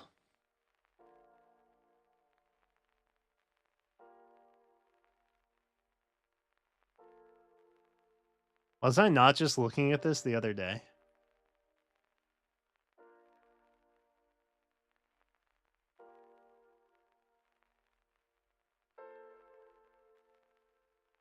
Yes, they are very weird, huh?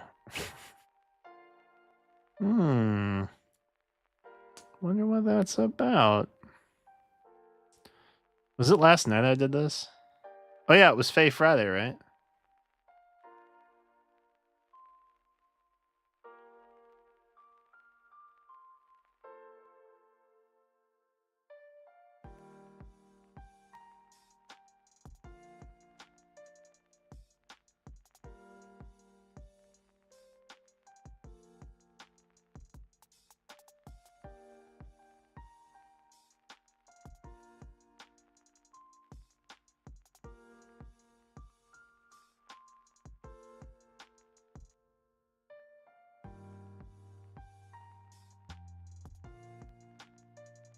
I don't see it on here. I'm trying to see if I can grab the numbers.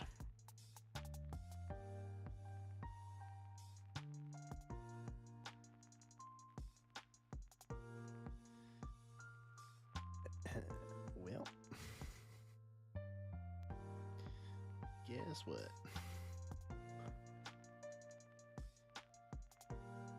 It's clearing up by 6 p.m. tomorrow, though. W.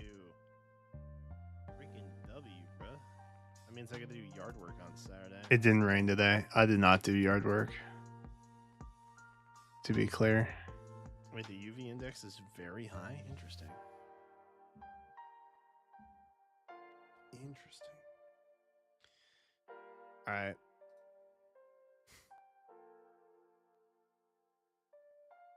Wait, was it last night?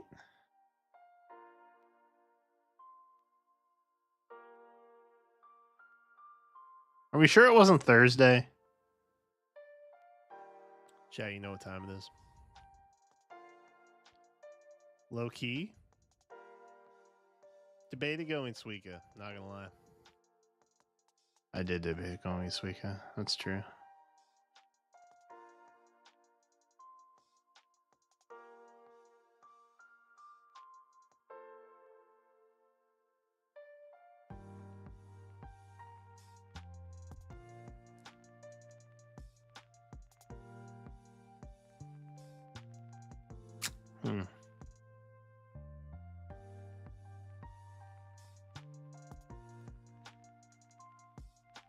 New calendar? Oh, it's 11.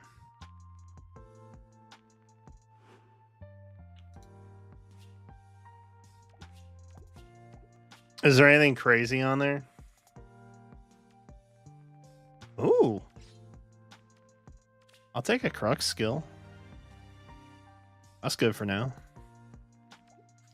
Lilina can take advantage of that, probably.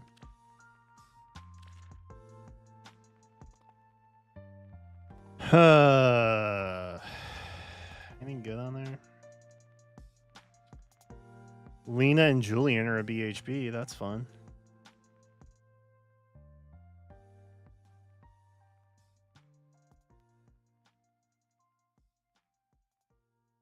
Spirits Ablaze, Forging Bonds Revival. Spirits Ablaze.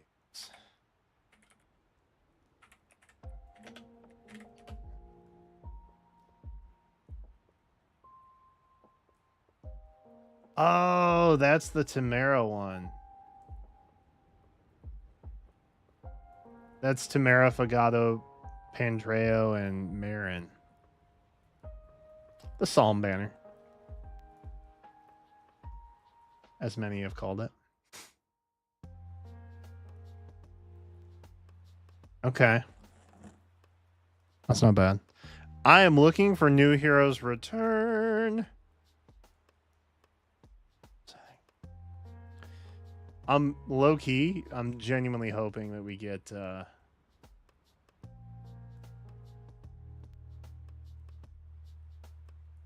rearmed Robin in there, because that's gonna make my life a lot better, I think.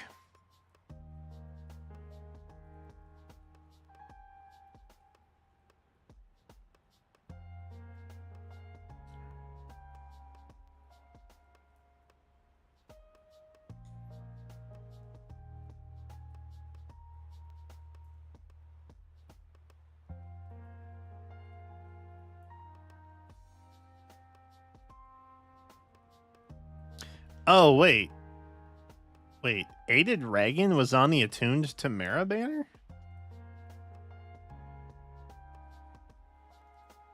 Oh, I was looking at the Forging Bonds characters. That's why Pandreo's there.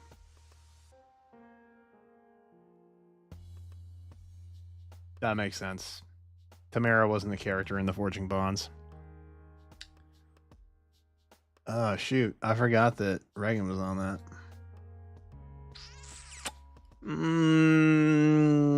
Probably doesn't change my thoughts around any of that.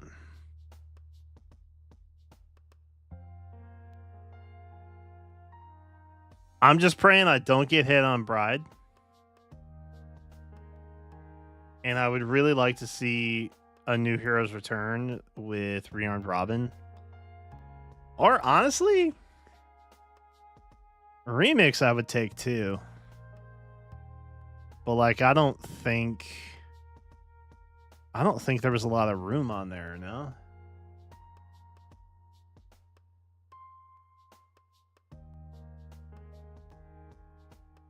Oh, Colorless is full anyway.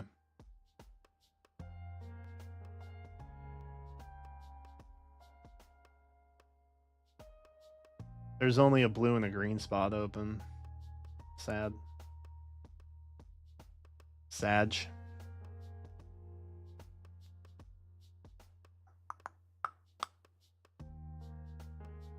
Oh well.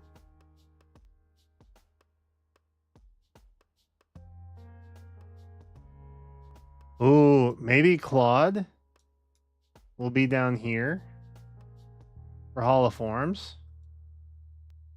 Or I guess Marvel too.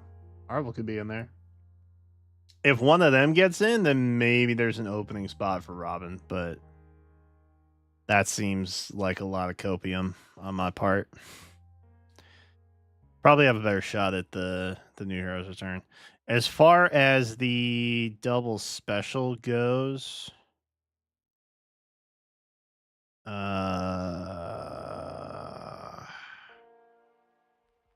dude, the last one was so screwy.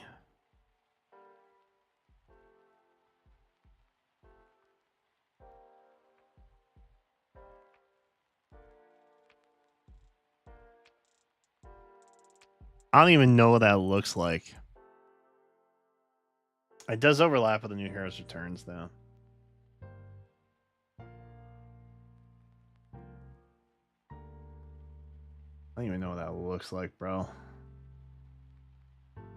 That was a different world, it feels like.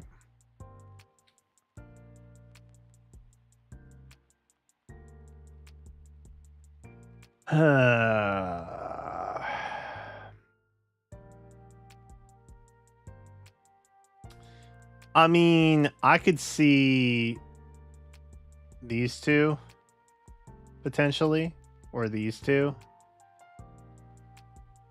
and then these two.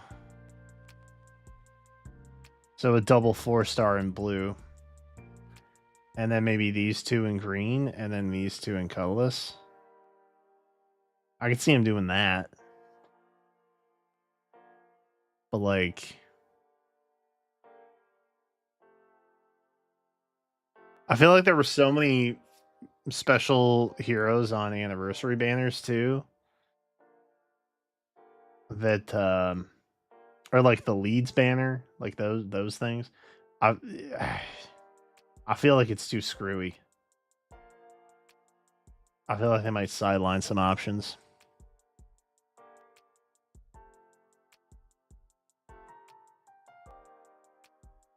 But I can see them maybe doing that. The only thing I feel pretty confident on is the fact that you're going to see Nagi show up alongside of Lucina. Like those are going to be your two duos that they pop in there. Because it would be chaos if they just went straight to Desert Banner and just skipped over that. But like Ninja Lucina's been on a bunch of banners, so I don't even know if she'll, you know what I mean? That's the thing that I'm like, I don't know. She's been around a couple times already, and I don't know if they'll take that into consideration. It's all very, I don't know. The game capitalizes on FOMO now, like worse than it ever has, I think. And so I think intentionally they are going to try and keep you on the back foot in terms of expecting what shows up when. Because for a very long time I have accurately predicted when stuff would show up because the patterns got pretty easy to point out for the most part.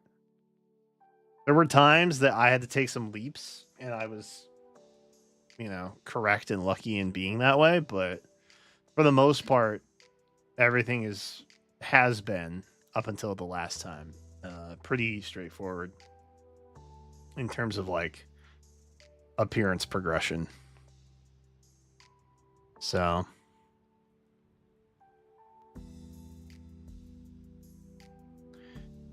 but I don't know. We'll see. We'll see what it'll look like. What do I need to do? Oh, you guys want to do some of these? Or deals.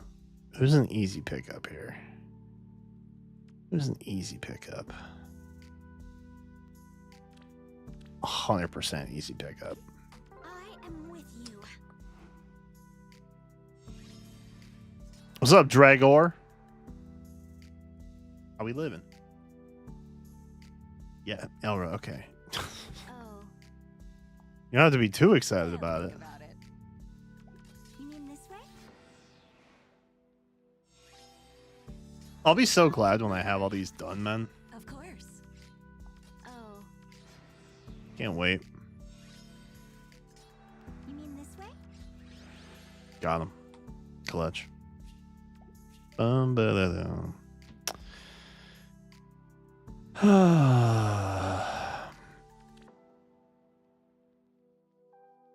This can't be that bad, right?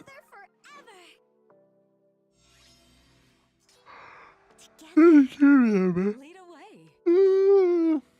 Understood. Did it. That's one. It's like a dream. And now I'm trapped behind trees, Of course. and there's nothing I can do about it. Oh, no, I don't want to do that. Understood. Oh, snap. I didn't even look. I didn't even look to see if we were clear, dude. I'll think about it. That's crazy. Hit me. I dare you. Wow. It's like a dream. Untoward. We'll wait. Understood. Lead away. Of course. It's like a dream. All right, that was 2.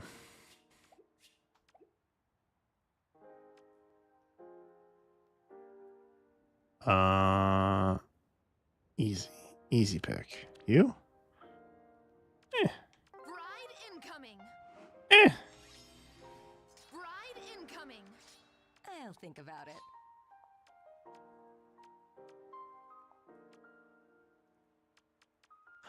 Oh, because I can't stand on that. Got it. Wait for me. Because it's a lake or a pond Cold feet. or something. Lead away. Bride incoming. Of course. Done.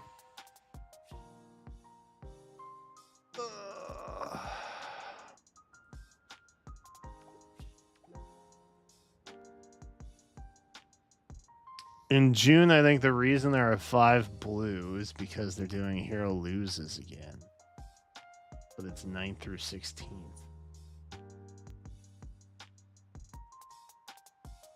Oh god, that just zoomed all the way in. Oh, you mean on the legendary part? Those guys?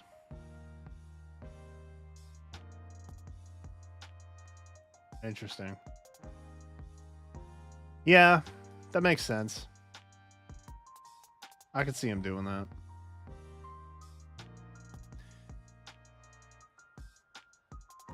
What was the Hero Rises losers though last year? What'd that look like last year? I will match my Was it just 4 or I 8? understand. Let me rephrase. I'll think about How many were on the banner when they did it? Y'all know? We'll live. Hell yeah. What next? Lead away. I understand. Leave this to me. Also, who placed 11th on that?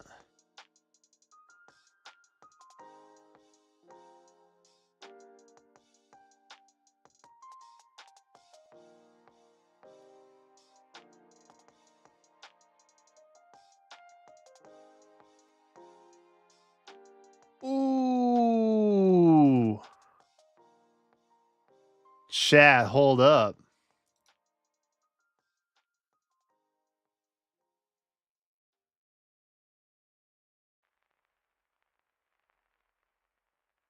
Hey, yo. My goat, Elizabeth Maxwell, just quote tweeted this, which is why I saw it.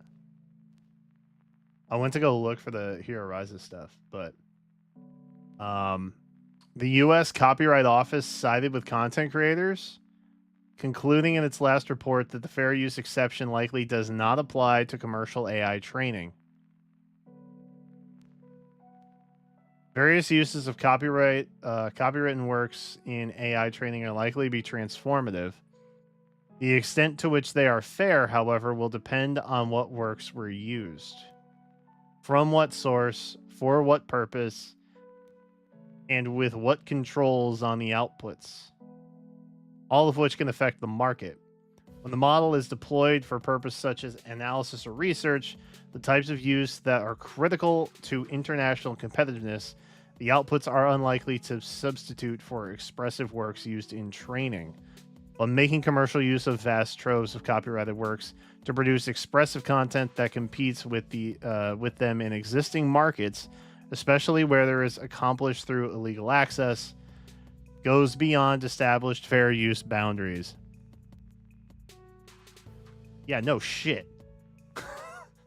I can't believe they tried to pivot to be like, well, we have a bot that's taking a bunch of content and it's watching it and it's learning it and then it's imitating it. That's fair use, right?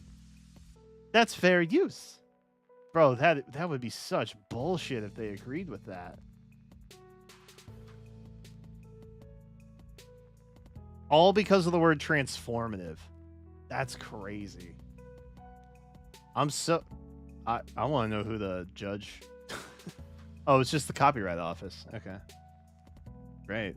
Okay. Dude, America making a legal standing on something that's actually a W for a change? Jeez. Hell yeah, bro. Like, okay, here's how I look at transformative content. Because we literally did reacts in the first hour and a half, right? I look at it as having a conversation with someone who is not in the room. I'm listening to them and I'm responding to them as they talk about a topic that I am equally engaged with. That to me is fair use React content. Whatever's going on here, obviously that would not count.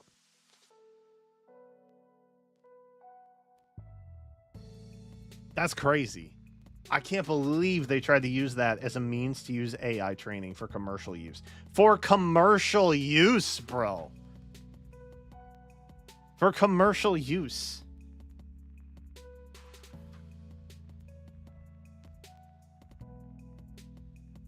That's crazy. That would be no different than me playing Heroes right now and then Nintendo basically taking a portion of the live stream, cutting it, and using it as an ad without even telling me. And they're like, what? We transformed it.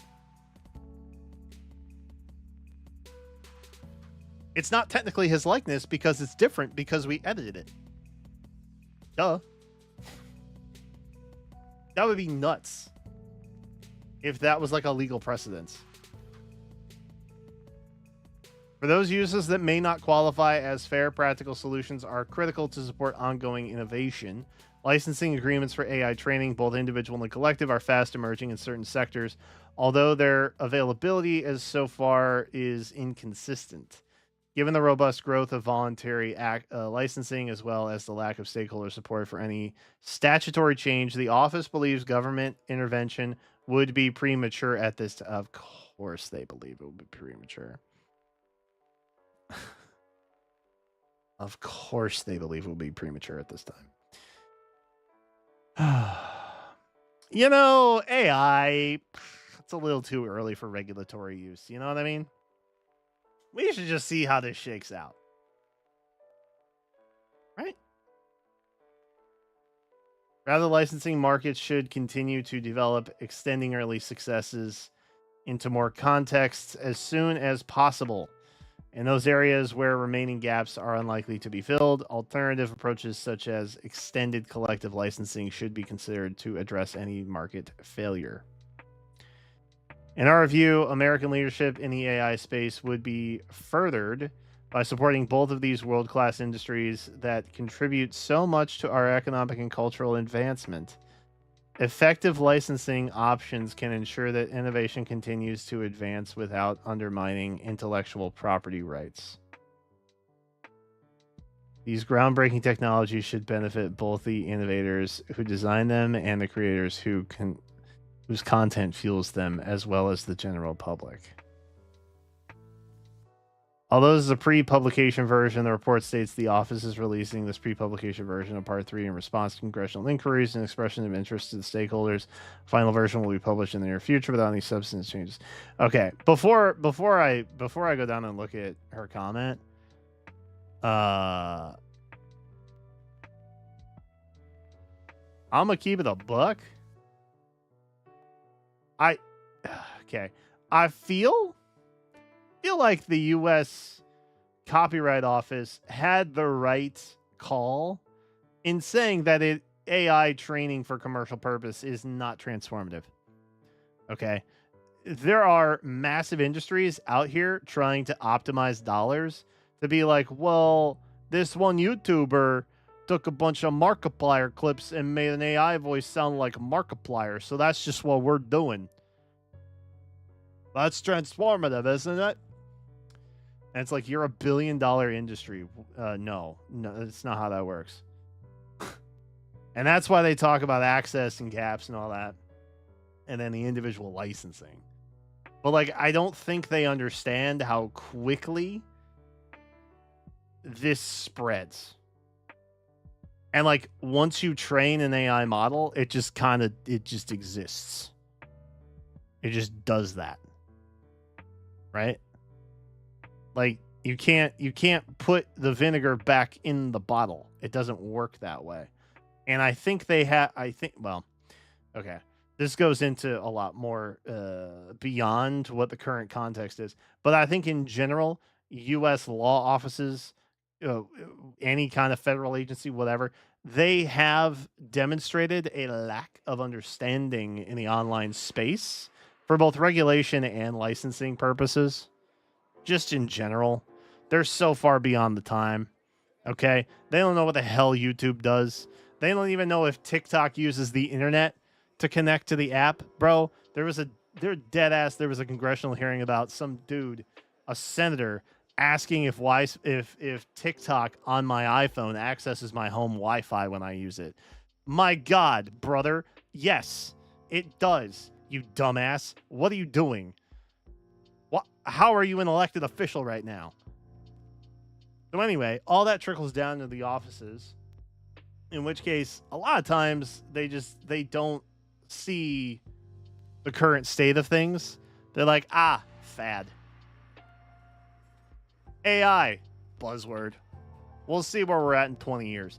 And then by the time 20 years hits later, it's way too late. Right?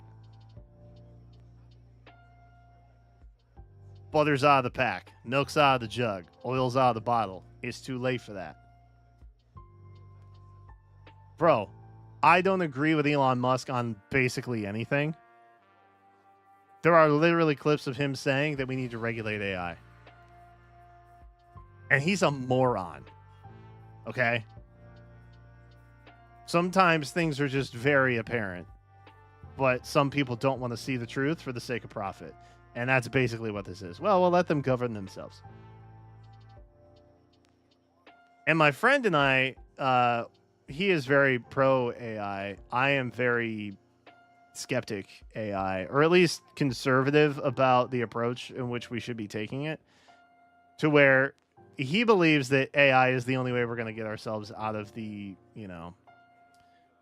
general hole that we as a society on the planet have dug ourselves into, whether it be, the ecological disaster that we're currently facing, political, social issues everywhere, job markets, economics, all that stuff. Where I'm like, well, you're assuming that the average person will have access to like the really good stuff. But I think ultimately money is going to pay gate a lot of access to these groundbreaking technologies, which they highlight by talking about the gaps and how we should take alternative approaches such as extended collective licensing. That's fun. I think they're going to restrict access to the resource the same way they do with like anything else that would be really good and beneficial to most people's lives. But okay. It's great news for content creators and copyright holders, especially as the U.S. Copyright Office's opinion will influence present and future AI copyright lawsuits in the U.S. Licensing deals seem to be the future of AI training. Yeah, that's unfortunate.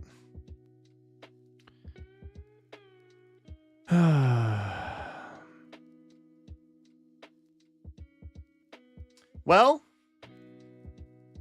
hey, I mean, one step at a time, right? One step at a time.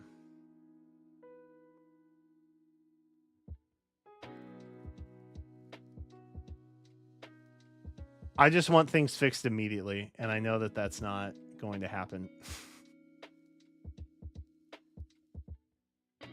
So, that's okay, though. Anyway, sorry, what were we talking about?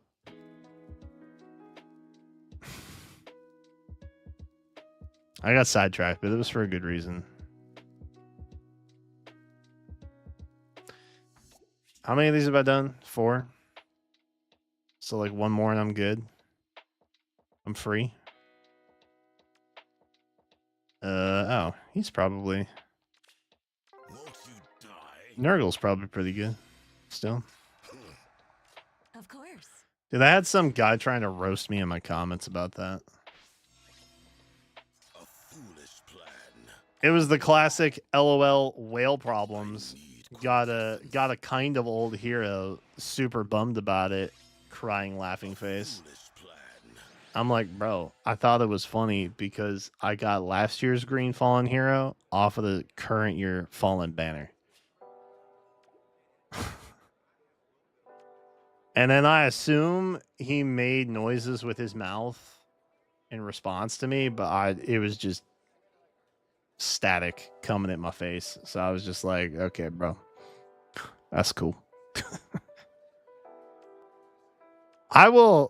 I've hit the point where like I'll try and reason and talk with comments, but like I don't have the energy to make y'all see why you're wrong or how you misinterpreted something that I said or did, because it doesn't matter to me anymore. You can go live your life, think whatever you want about me. I don't really care anymore. I'll think about it. All right, it's chill. This way? This way. We did it. I've got this. We did it. We're crushing it.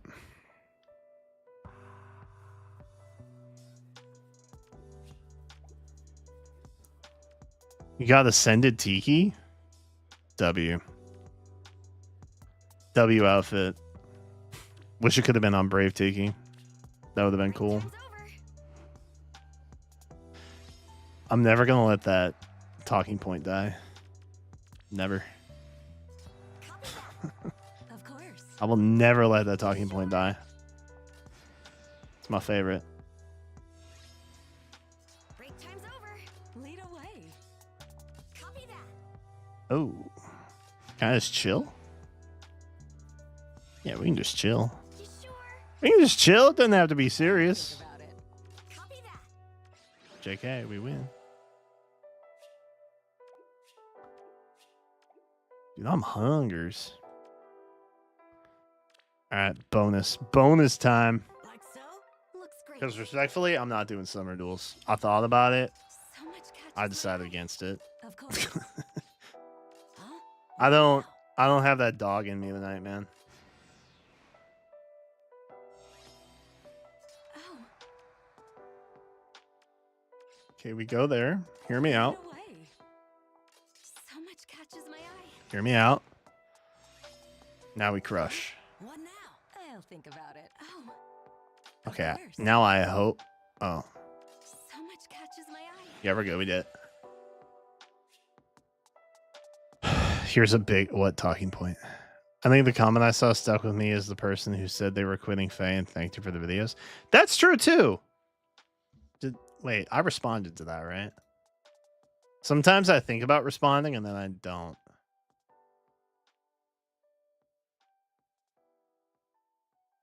Hold up.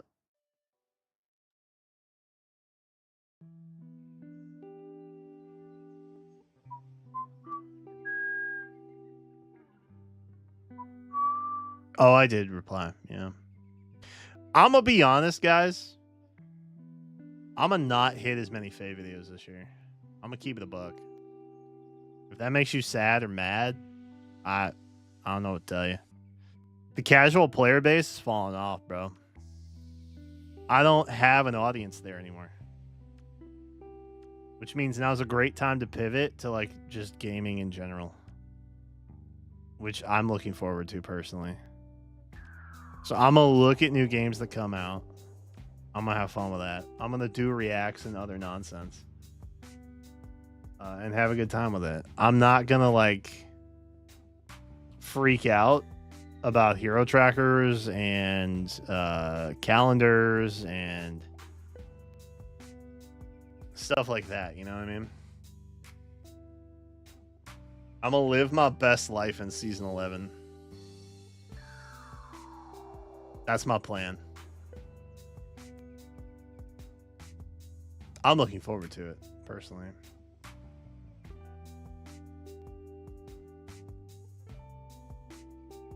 Like, genuinely, I think a hero tracker graphic serves as much purpose as a video.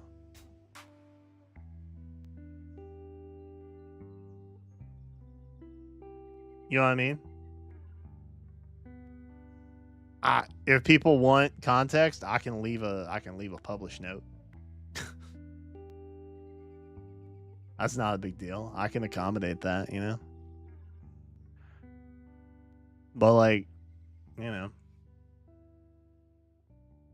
it's just not there. I don't know what to tell people. It's falling off, man. I think Faye is pivoting to more like sweaty content, which is fine. That's fine. I don't know how to make sweaty content. I'm not gonna host a Summoner Duels tournament. You know what I mean? And especially if they start going AWOL with the like double specials and stuff like that. The niche that I carved out 7 years ago, is done. Because there's, you know, you could take best guess, but if they are literally gonna go Wild West on you, oh. I was just thinking about those.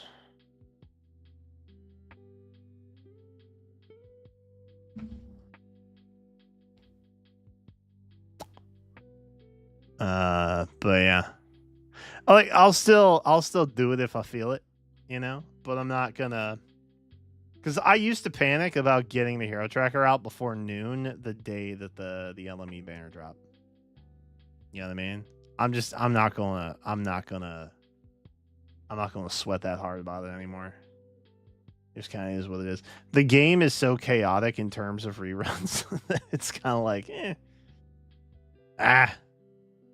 in general, and this advice will serve anybody. If you're concerned about like what comes back when and all that, just wait. Just if you're feeling that FOMO to pull legitimately, just log off the game for a day, come back tomorrow. You know what I mean? Just like let it breathe for a couple days. Every banner has enough overlap anyway for the most part that you're probably not going to miss out on really anything.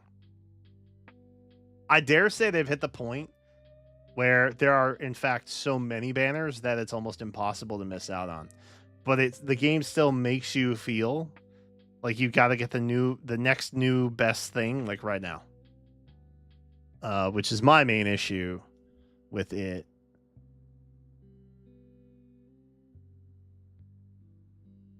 Because I mean I'm at the point where I want to go for merges or emblems. I legitimately, that's all you need. Yeah, because like it's cheaper to continue upgrading older heroes with the newest skills. I don't think stat points matter that much anymore. The only downside is if there isn't a rearmed weapon that comes out that benefits them better, because like refines and stuff are way too slow. And if it's been too long, then the refine you got is bad already. So there are definitely some lacking there. But for the most part, it's easier to get like 1 or 2 copies of something new, duplicate those skills, pass them on to heroes that you've already got like maxed out, and then pair the right supports with them. Yeah. Ultimately, that's the best thing that you can do. Like that is probably the most optimal way to resource yourself out. And I think that's fine. I think that's good. I think there's enough diversity of characters in the game now that everybody has something that they like. And they should chase that. And I hope that they do chase that. I want the best for them.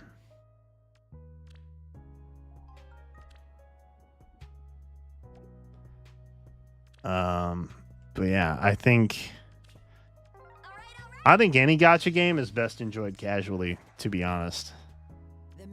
It's just hard sometimes because if there's a franchise you're very passionate about, then it makes you want to, you know, it makes you want to like dive deep in and invest a bunch of time. And that's not to say you can't do that, but it's not a good way to spend your time, I guess is what I'm trying to emphasize. Dude, Kath tanked that hit. That's kind of impressive. The demote pool is bad. Well, I mean,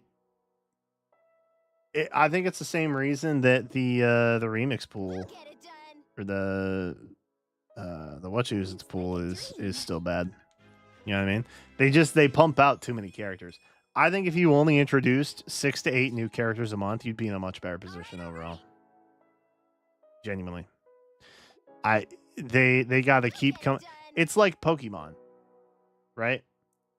They got to pump out 200 new Pokemon every time the game comes out, whether it's, you know, a reimagined version of something that already exists or something that's new in the region or yada yada, so that they can keep funneling the machine. Heroes runs on units because Heroes runs on skills, and they don't have any other way to introduce new skills. They got to come on Heroes. So unless they walk that back somehow, Which way? or like slow I don't know if they can like slowly de-aggressivize it in some capacity. But like it's a snake that's eating itself. And I don't think that maybe they... Oh, I thought you would autoplay. I guess it's not on auto. I don't think they have enough resources in the game to continue updating it the way they need to.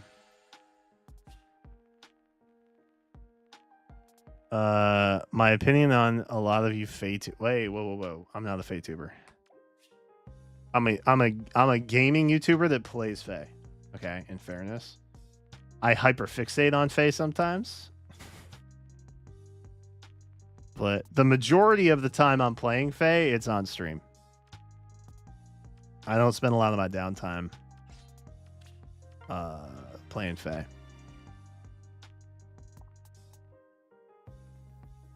I do spend time on other games off stream. Y'all seen my backlog? It's crazy. Like crazy. I'm tier 3000 with all the new units, and I personally vibe between 19 and 20 in arena. I mean,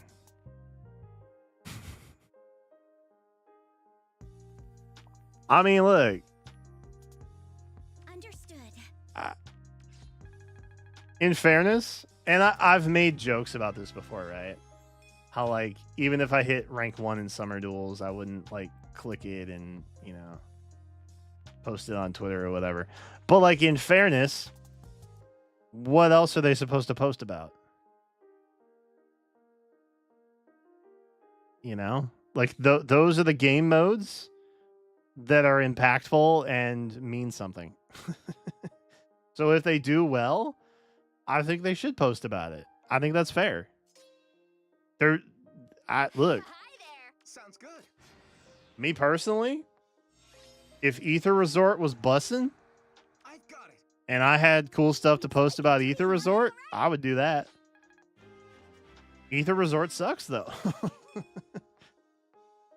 So, like, I'm up. you know, there's nothing fun to post about with Ether Resort.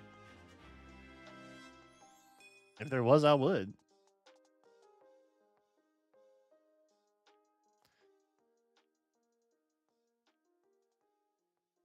Speaking of backlog, are you checking out Expedition 33? Yes. I'm honestly I wanted to get a physical copy, but they're sold out everywhere. But the publishers have said that they will up their game in physical copies. So I don't know. I don't know what that looks like with tariffs and everything else. I'm hoping it doesn't affect them too bad. Ooh, Pulse Smog. I'll take that. That's a Dagger exclusive one, right? Pulse Smog? Pretty sure it is. If worse comes to worse, I'll probably just download it on PlayStation. Call it a day. Kind of is what it is. But I would like to have it physical if I could. Let's get started. It's really annoying. I'm waiting to play the game. I did the same thing for Animal Well. Animal Well came out, but then like a year later it got a physical edition, and so I waited for that. Oh, Sea of Stars was the same way. I waited for physical edition Sea of Stars as well, which was also another big hit that I waited to play, and I probably shouldn't have. But sad.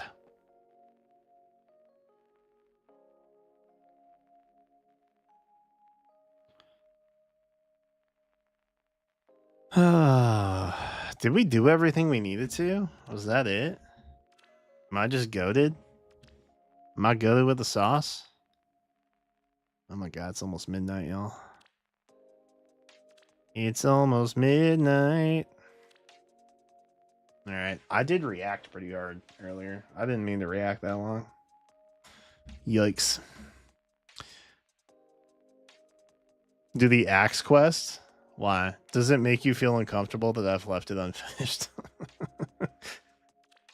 Is it bothersome? I got 7 days. I got 7 days. That's plenty of time.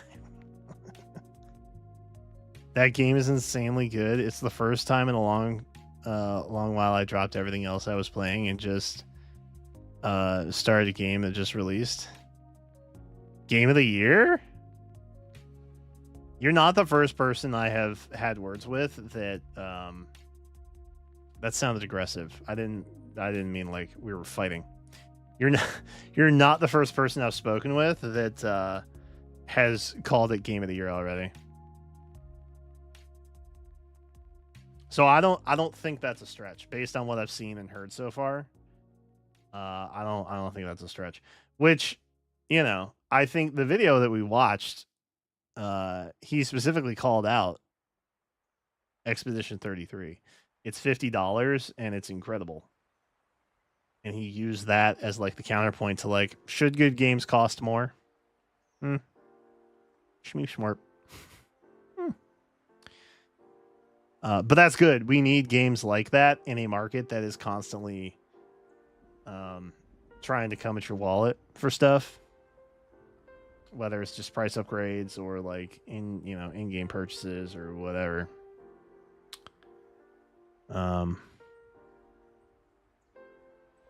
So I think that's good, and specifically because of that, I would support a game like that, just out of principle, which is why I'm looking at it. It may be one of those things where ultimately I buy it digital and then get it physical when I can. Kind of like Jenna in her Kindle books. She'll read it on Kindle, but she'll ultimately go buy a physical copy somewhere down the road if she likes it. To, I'm assuming, support the writer and stuff. It's kind of the same way.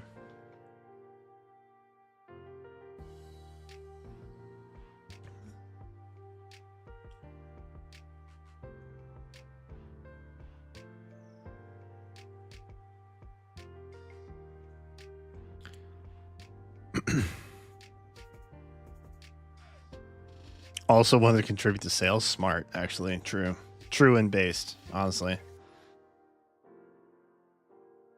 To keep up with fake content in Fae without going crazy is when the new banner comes out you don't care about.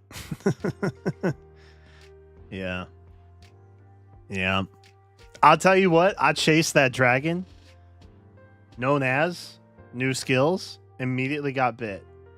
I wish I had never summoned on that kid's banner. And I have not had banner regret for several years. And now I do. Which is sad. But here we are. Okay. I'll tell you what. I will auto this.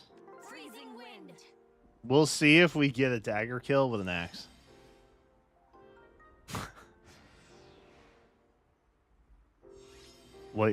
I'm feeling what you feel every 2 weeks. Oh God. That's awful. Why would you put yourself through that then? Chronicles, you don't have to live life this way. You don't gotta live life like this, my guy. Muscle is power. Dude, guys, I smell really good. I'm like, I smell good. I know it's probably weird to say, but like I smell good right now. I like my new stuff. I smell very clean. I smell like a granite countertop. Love that. Love that for me. Mental illness? Oh God. Is it okay? And you do not have to respond, obviously, if I go too deep here. But is it the urge because you have everything else collected to the max that like you feel like you gotta collect everything to the max? Is it like that kind of urge? Speak. Like if you have something that's not plus 10 or whatever, it's like, oh, it looks different from everything else in the barracks, and that feels bad. Cause like I kinda get that. That's why specifically I don't want Summer Leo. Because if I have every book 1 unit, then I'll want every book 2 unit. And then I'll want every book 3 unit. And every 4 and 5. I can't, you know what I mean? So if it's intentionally imperfect, I feel like I'm better for it. Oh, I'm cooked. Oh my God. I will overcome. He cooked me, bro. Oh wait, hold up. Pause. Cleansing flame. They will know cold. This'll be fun. What?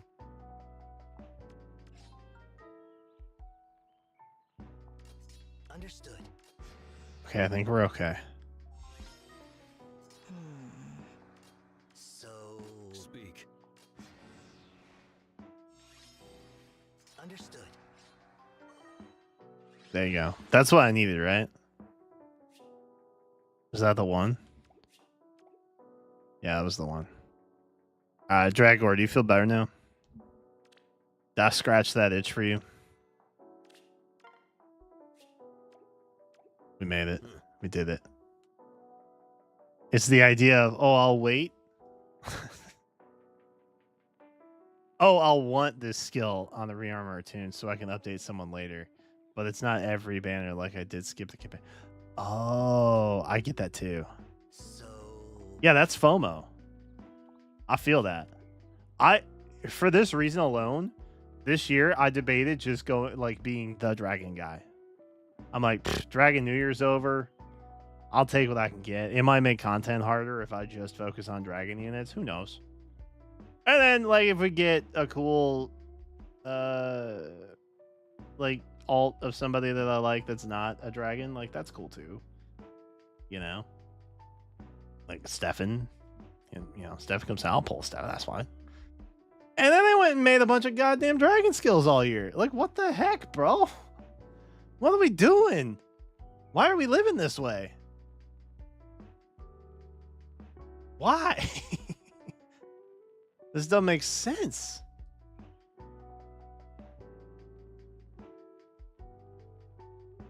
I hate it.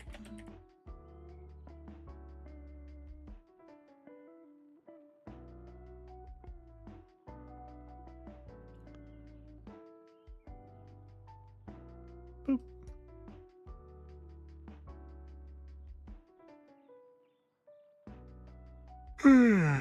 When you finally get the skill, it just becomes outdated. Yeah, that's what happened on the kids banner.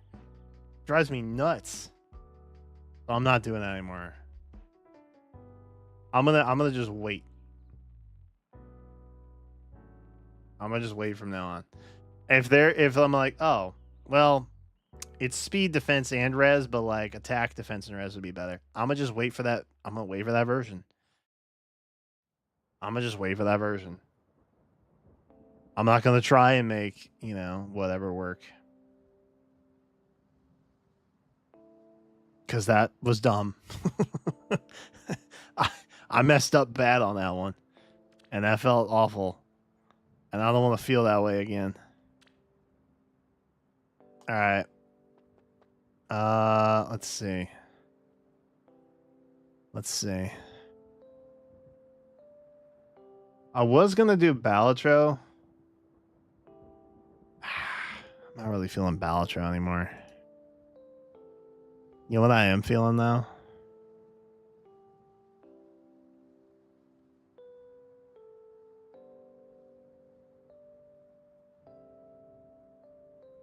I pulled a Goto for Havoc in the final hour of that banner.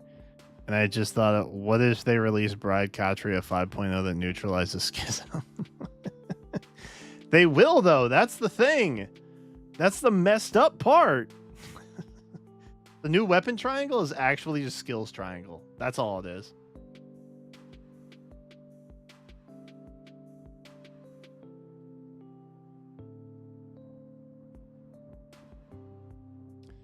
Blue Sky hasn't rerun yet. Has it not?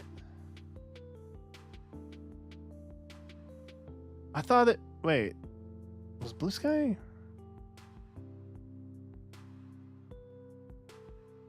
Oh, it's on Marth. Isn't it on Marth?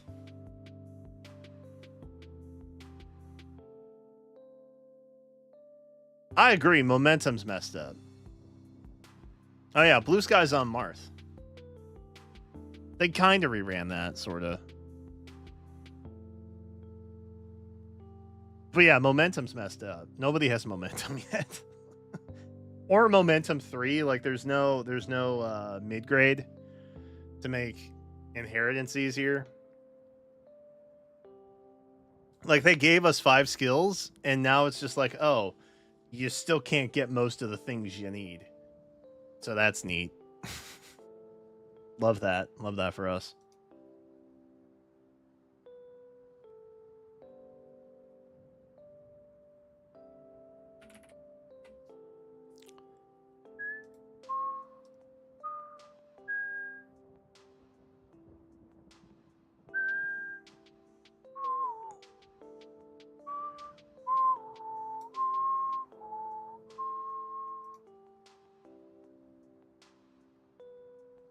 All right.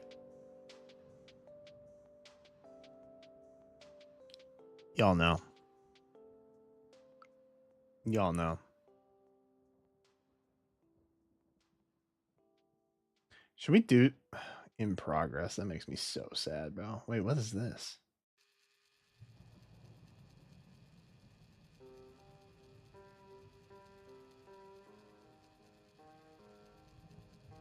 Okay. No, that's not okay. Are you messing with me? Oh my god. Bro, there ain't no way, dude. There ain't no way. Oh, this is a new kind of hell. Oh no.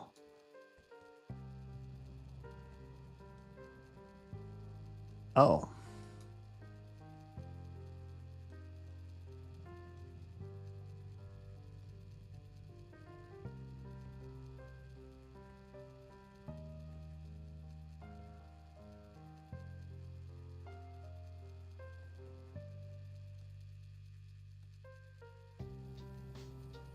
Oh, this is terrible.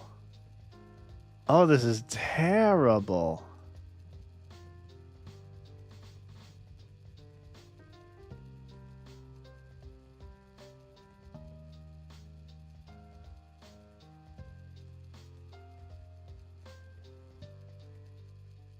Chat.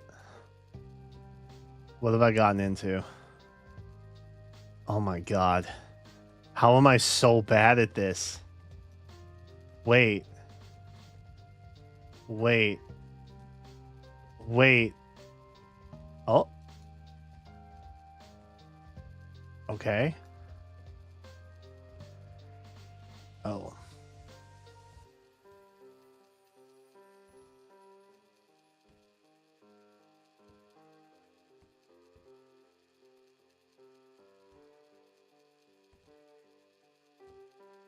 Chat, how am I so bad at this?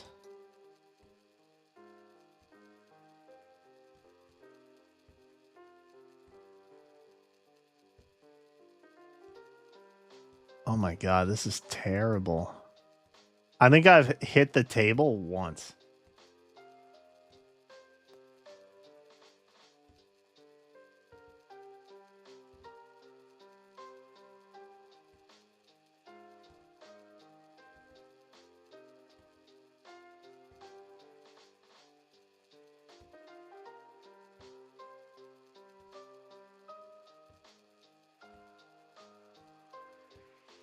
What if I just rapid fire?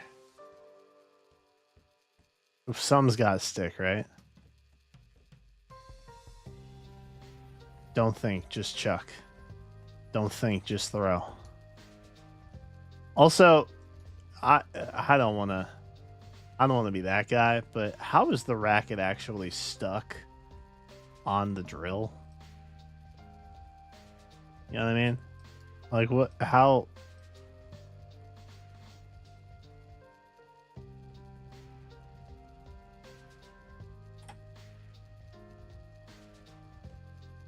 Oh my god. Oh, this is so much worse.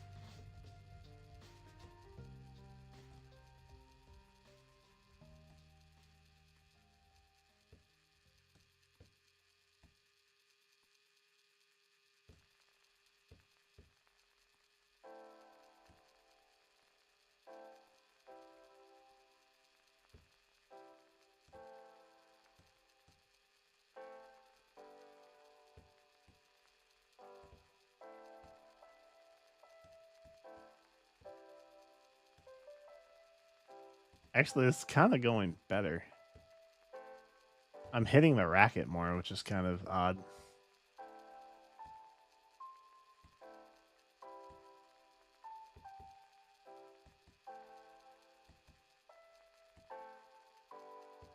This is also the cleanest attic I think I've ever seen. Can I say that?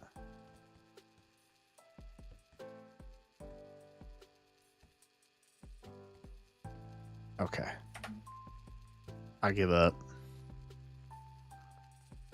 I give up. I can't. I'm too weak. I'm not built for that. What's a ball bounce?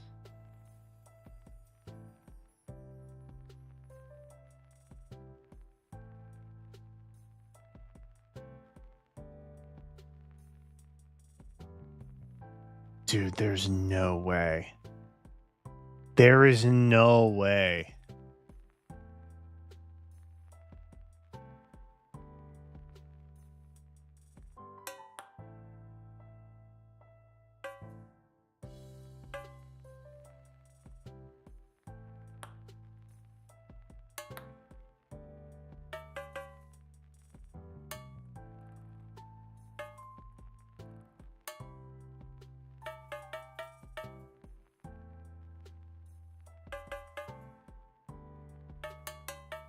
Hey, yo.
I feel like I have to hit it right at the bottom right.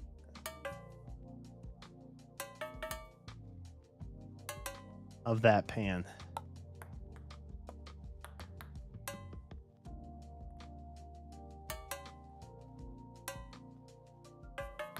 Because it should just be the one, right? And if I hit everything else, like if I hit the right spot on the first pan, it should just take care of itself, right?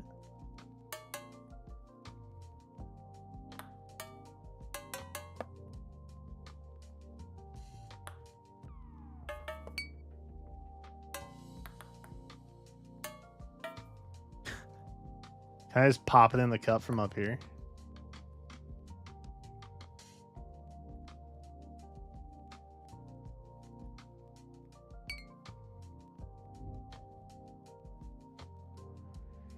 Wait, that counted? Bro, there's no way. That's a glitch. Dude, that's crazy, actually. Wait, how does that work? But the one with the half pipe marble never goes in. How does that work? But the half pipe never works no matter where I land that thing. Bro. Bro. That's crazy. That's actually insane. That's actually wild. I'm going to take it, though. That's my win. I'm protecting my piece there. What is this?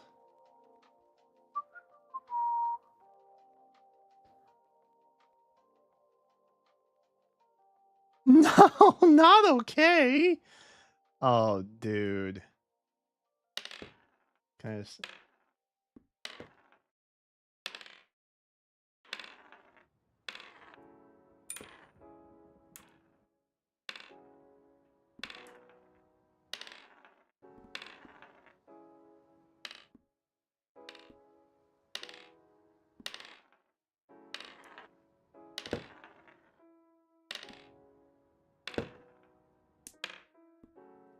Bro, don't tell me I have to do this legitimately. Whoa.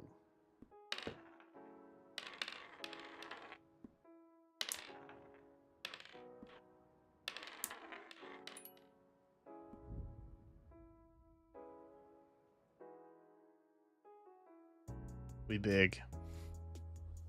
Didn't even have to cheese it. Look at that. Look at that. Wait, how did we get so many?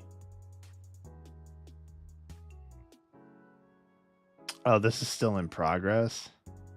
Dude, you have to flip a water bottle onto the top of a die. Isn't that nuts?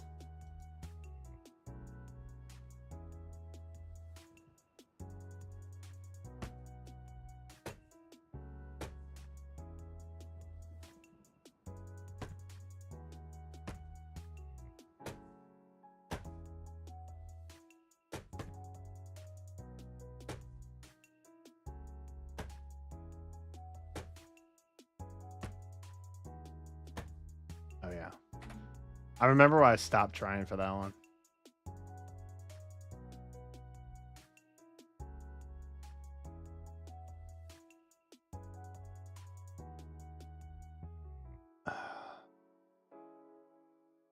Chad, this could be the day. This could be the day.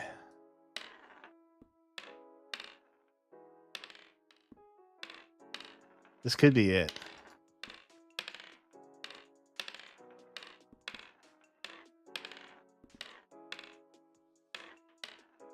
Bro, is something up with my mouse sensitivity? Why am I hulking this thing?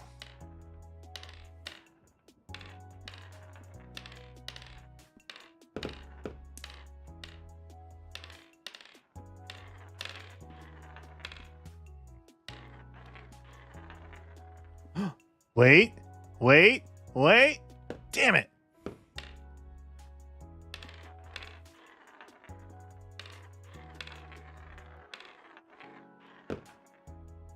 Go. Go, tiny marble. Go left. Nope.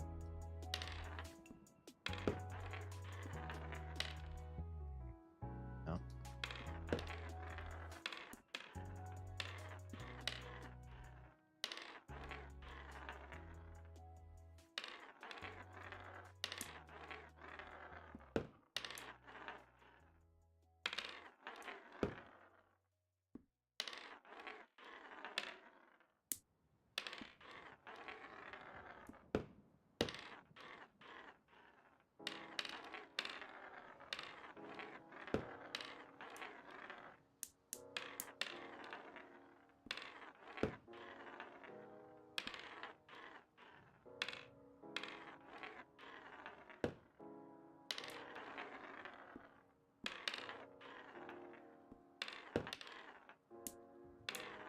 There we go.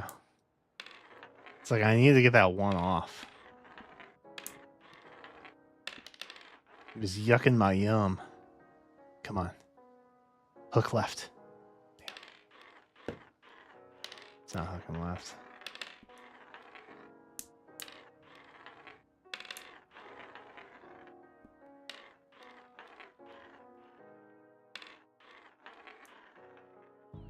Nope.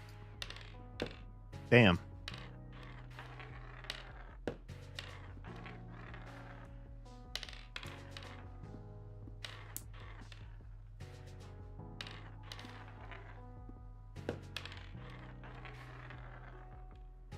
No! Oh,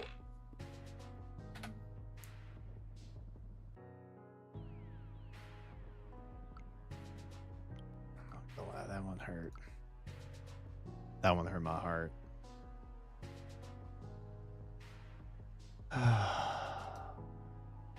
Did I just see a Yu-Gi-Oh 2025 championship that's happening right now? What?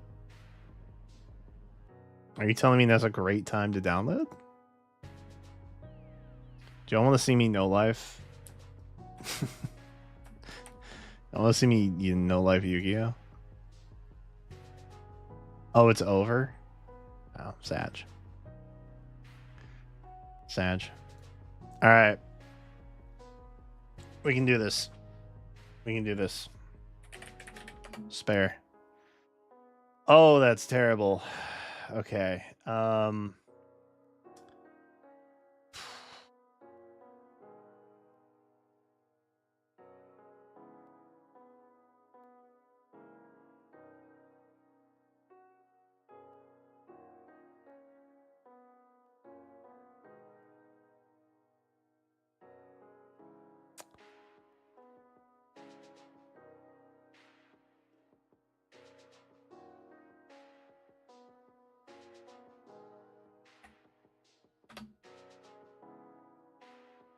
Wow. Oh, this is bad. Oh, this is so bad. There's no C, H, or K. Wow.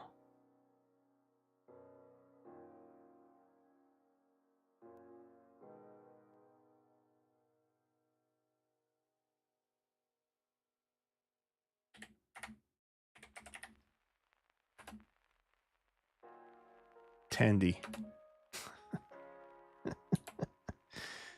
Tendo? It's not a word.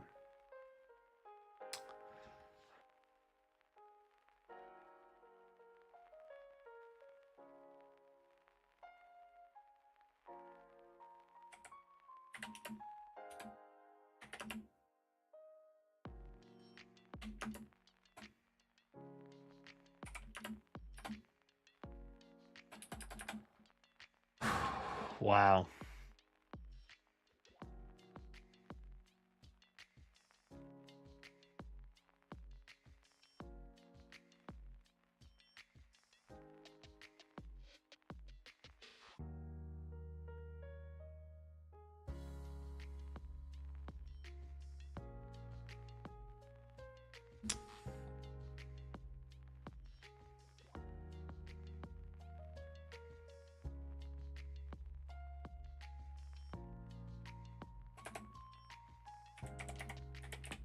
Domed?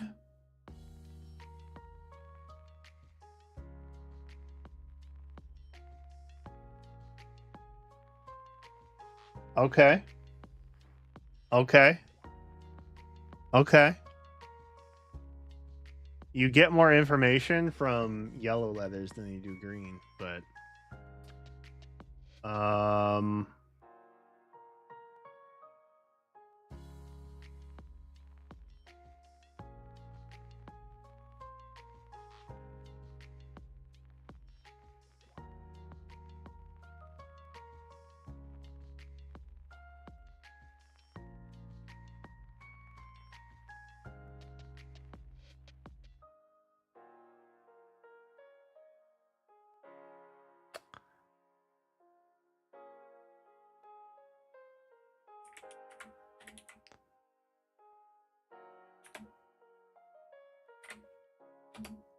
not a word. Not a word. Not a word.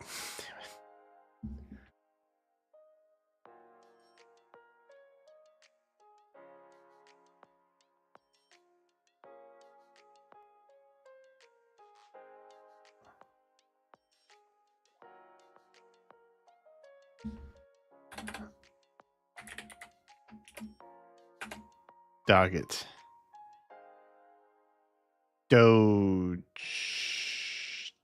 Dojin.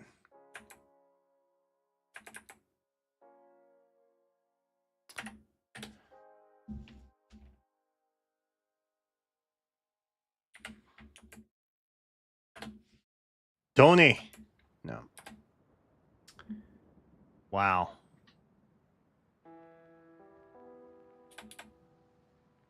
Dobin.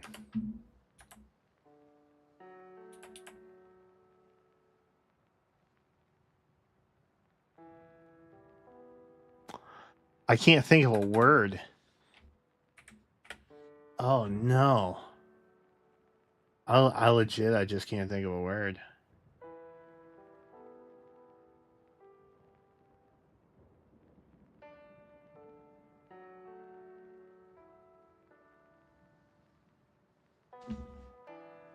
Dole? No.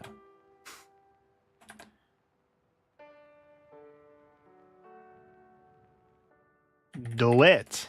No. I don't know why I'm saying this in a different accent. Doesn't mean.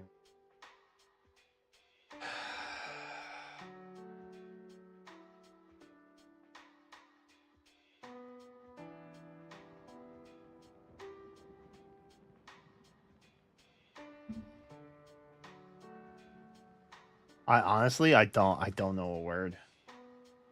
I genuinely do not know a word for this.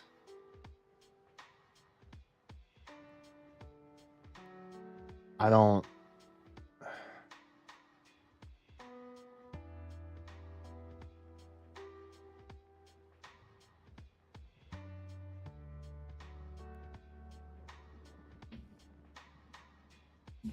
Have I tried Dovin yet?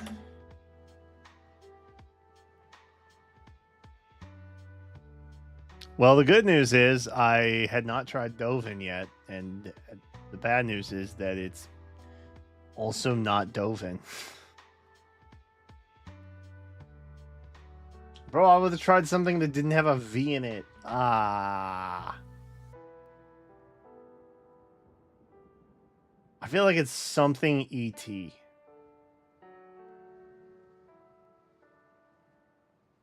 Doggett. Dotet. Duet.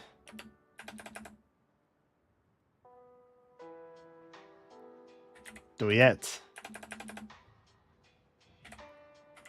Doyet.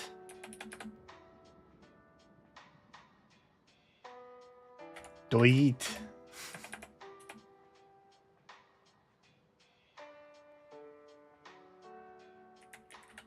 Duget. Dufet.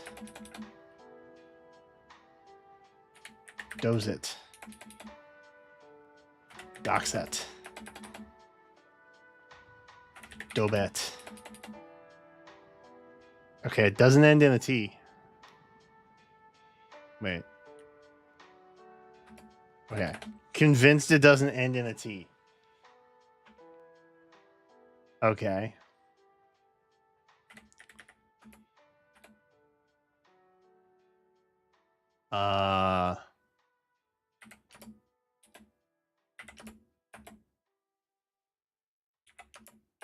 I don't even know what these words are, dude.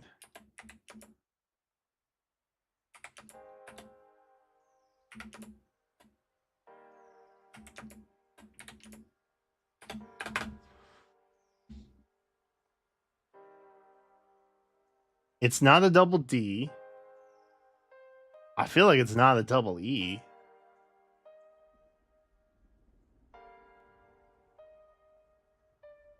What the hell is this word?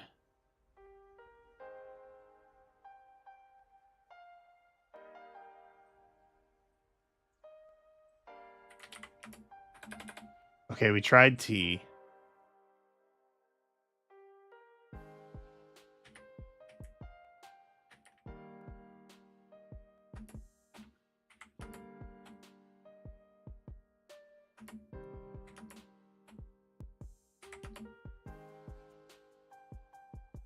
Dowel? Wordle, you best get up on out of here, bro. That's out of pocket. Ew. Okay, that was not skill. That was just gaming the system. Boss Goose Tickles. Goose Tickle. Suit, skirt, shake, health, duck, please, may I. Superior level, power up, earth, delight, dodge.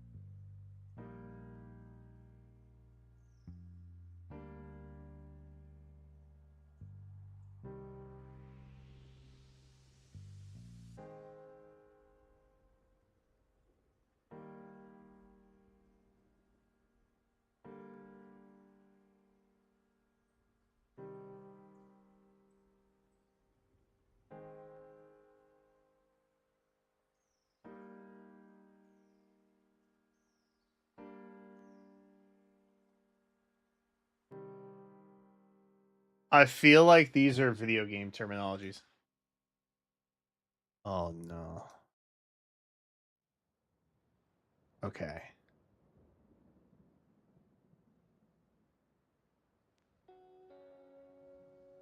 You dodge, you duck, you skirt.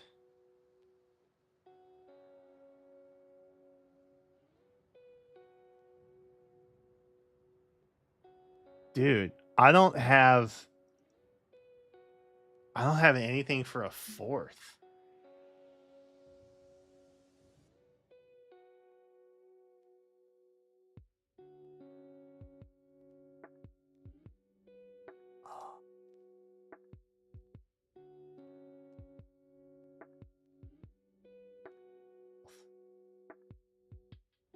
Okay.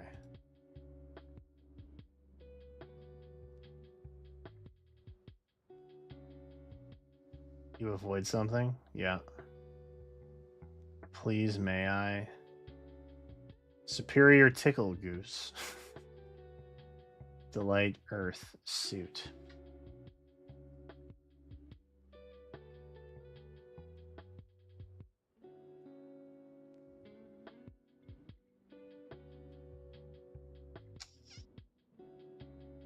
So when something suits you, it pleases you, which is the similar to delight.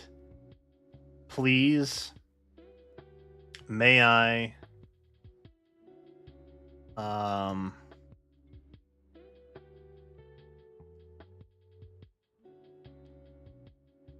Earth.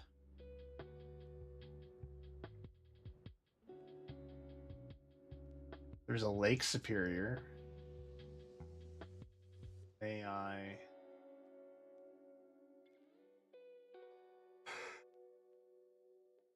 Why do I feel like these are anagrams, though?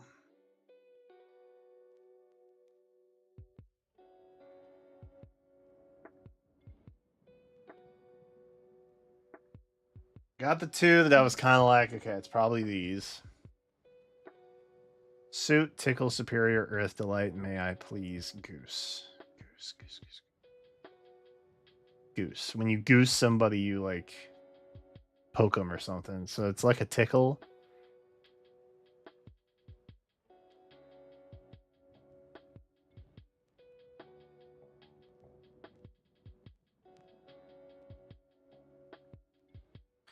Please, may I goose tickle?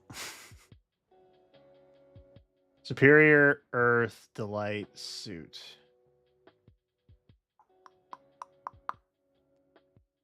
Earth.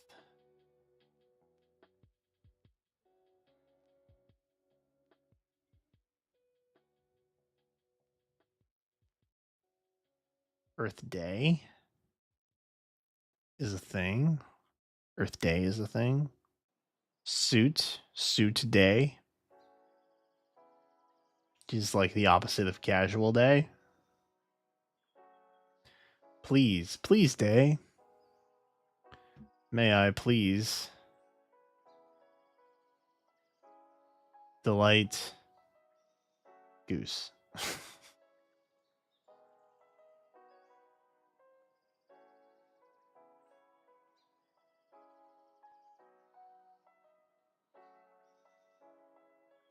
I didn't think that would be that close. I'm going to be honest. I didn't think that would be close. Okay, so we're one off with these. Interesting. We're one off. Please, delight, may I?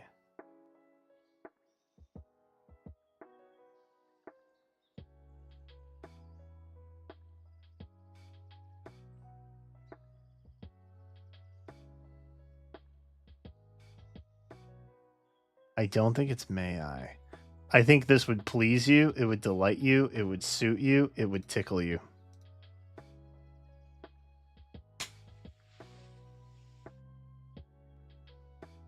Yes. Make happy.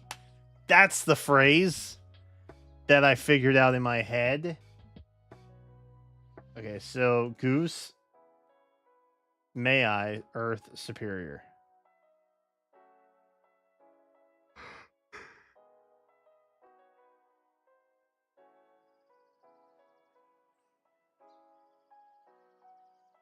I don't know that I have an answer for this one.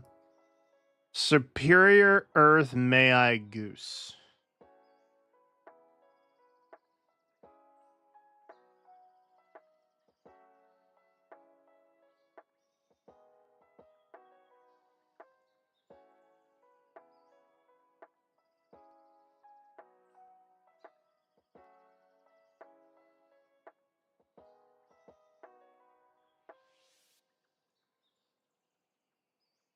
Okay. Go, may, ear, super. I think it has something to do.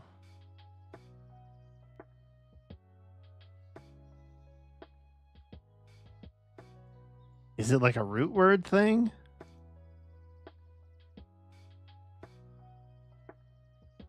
Mother?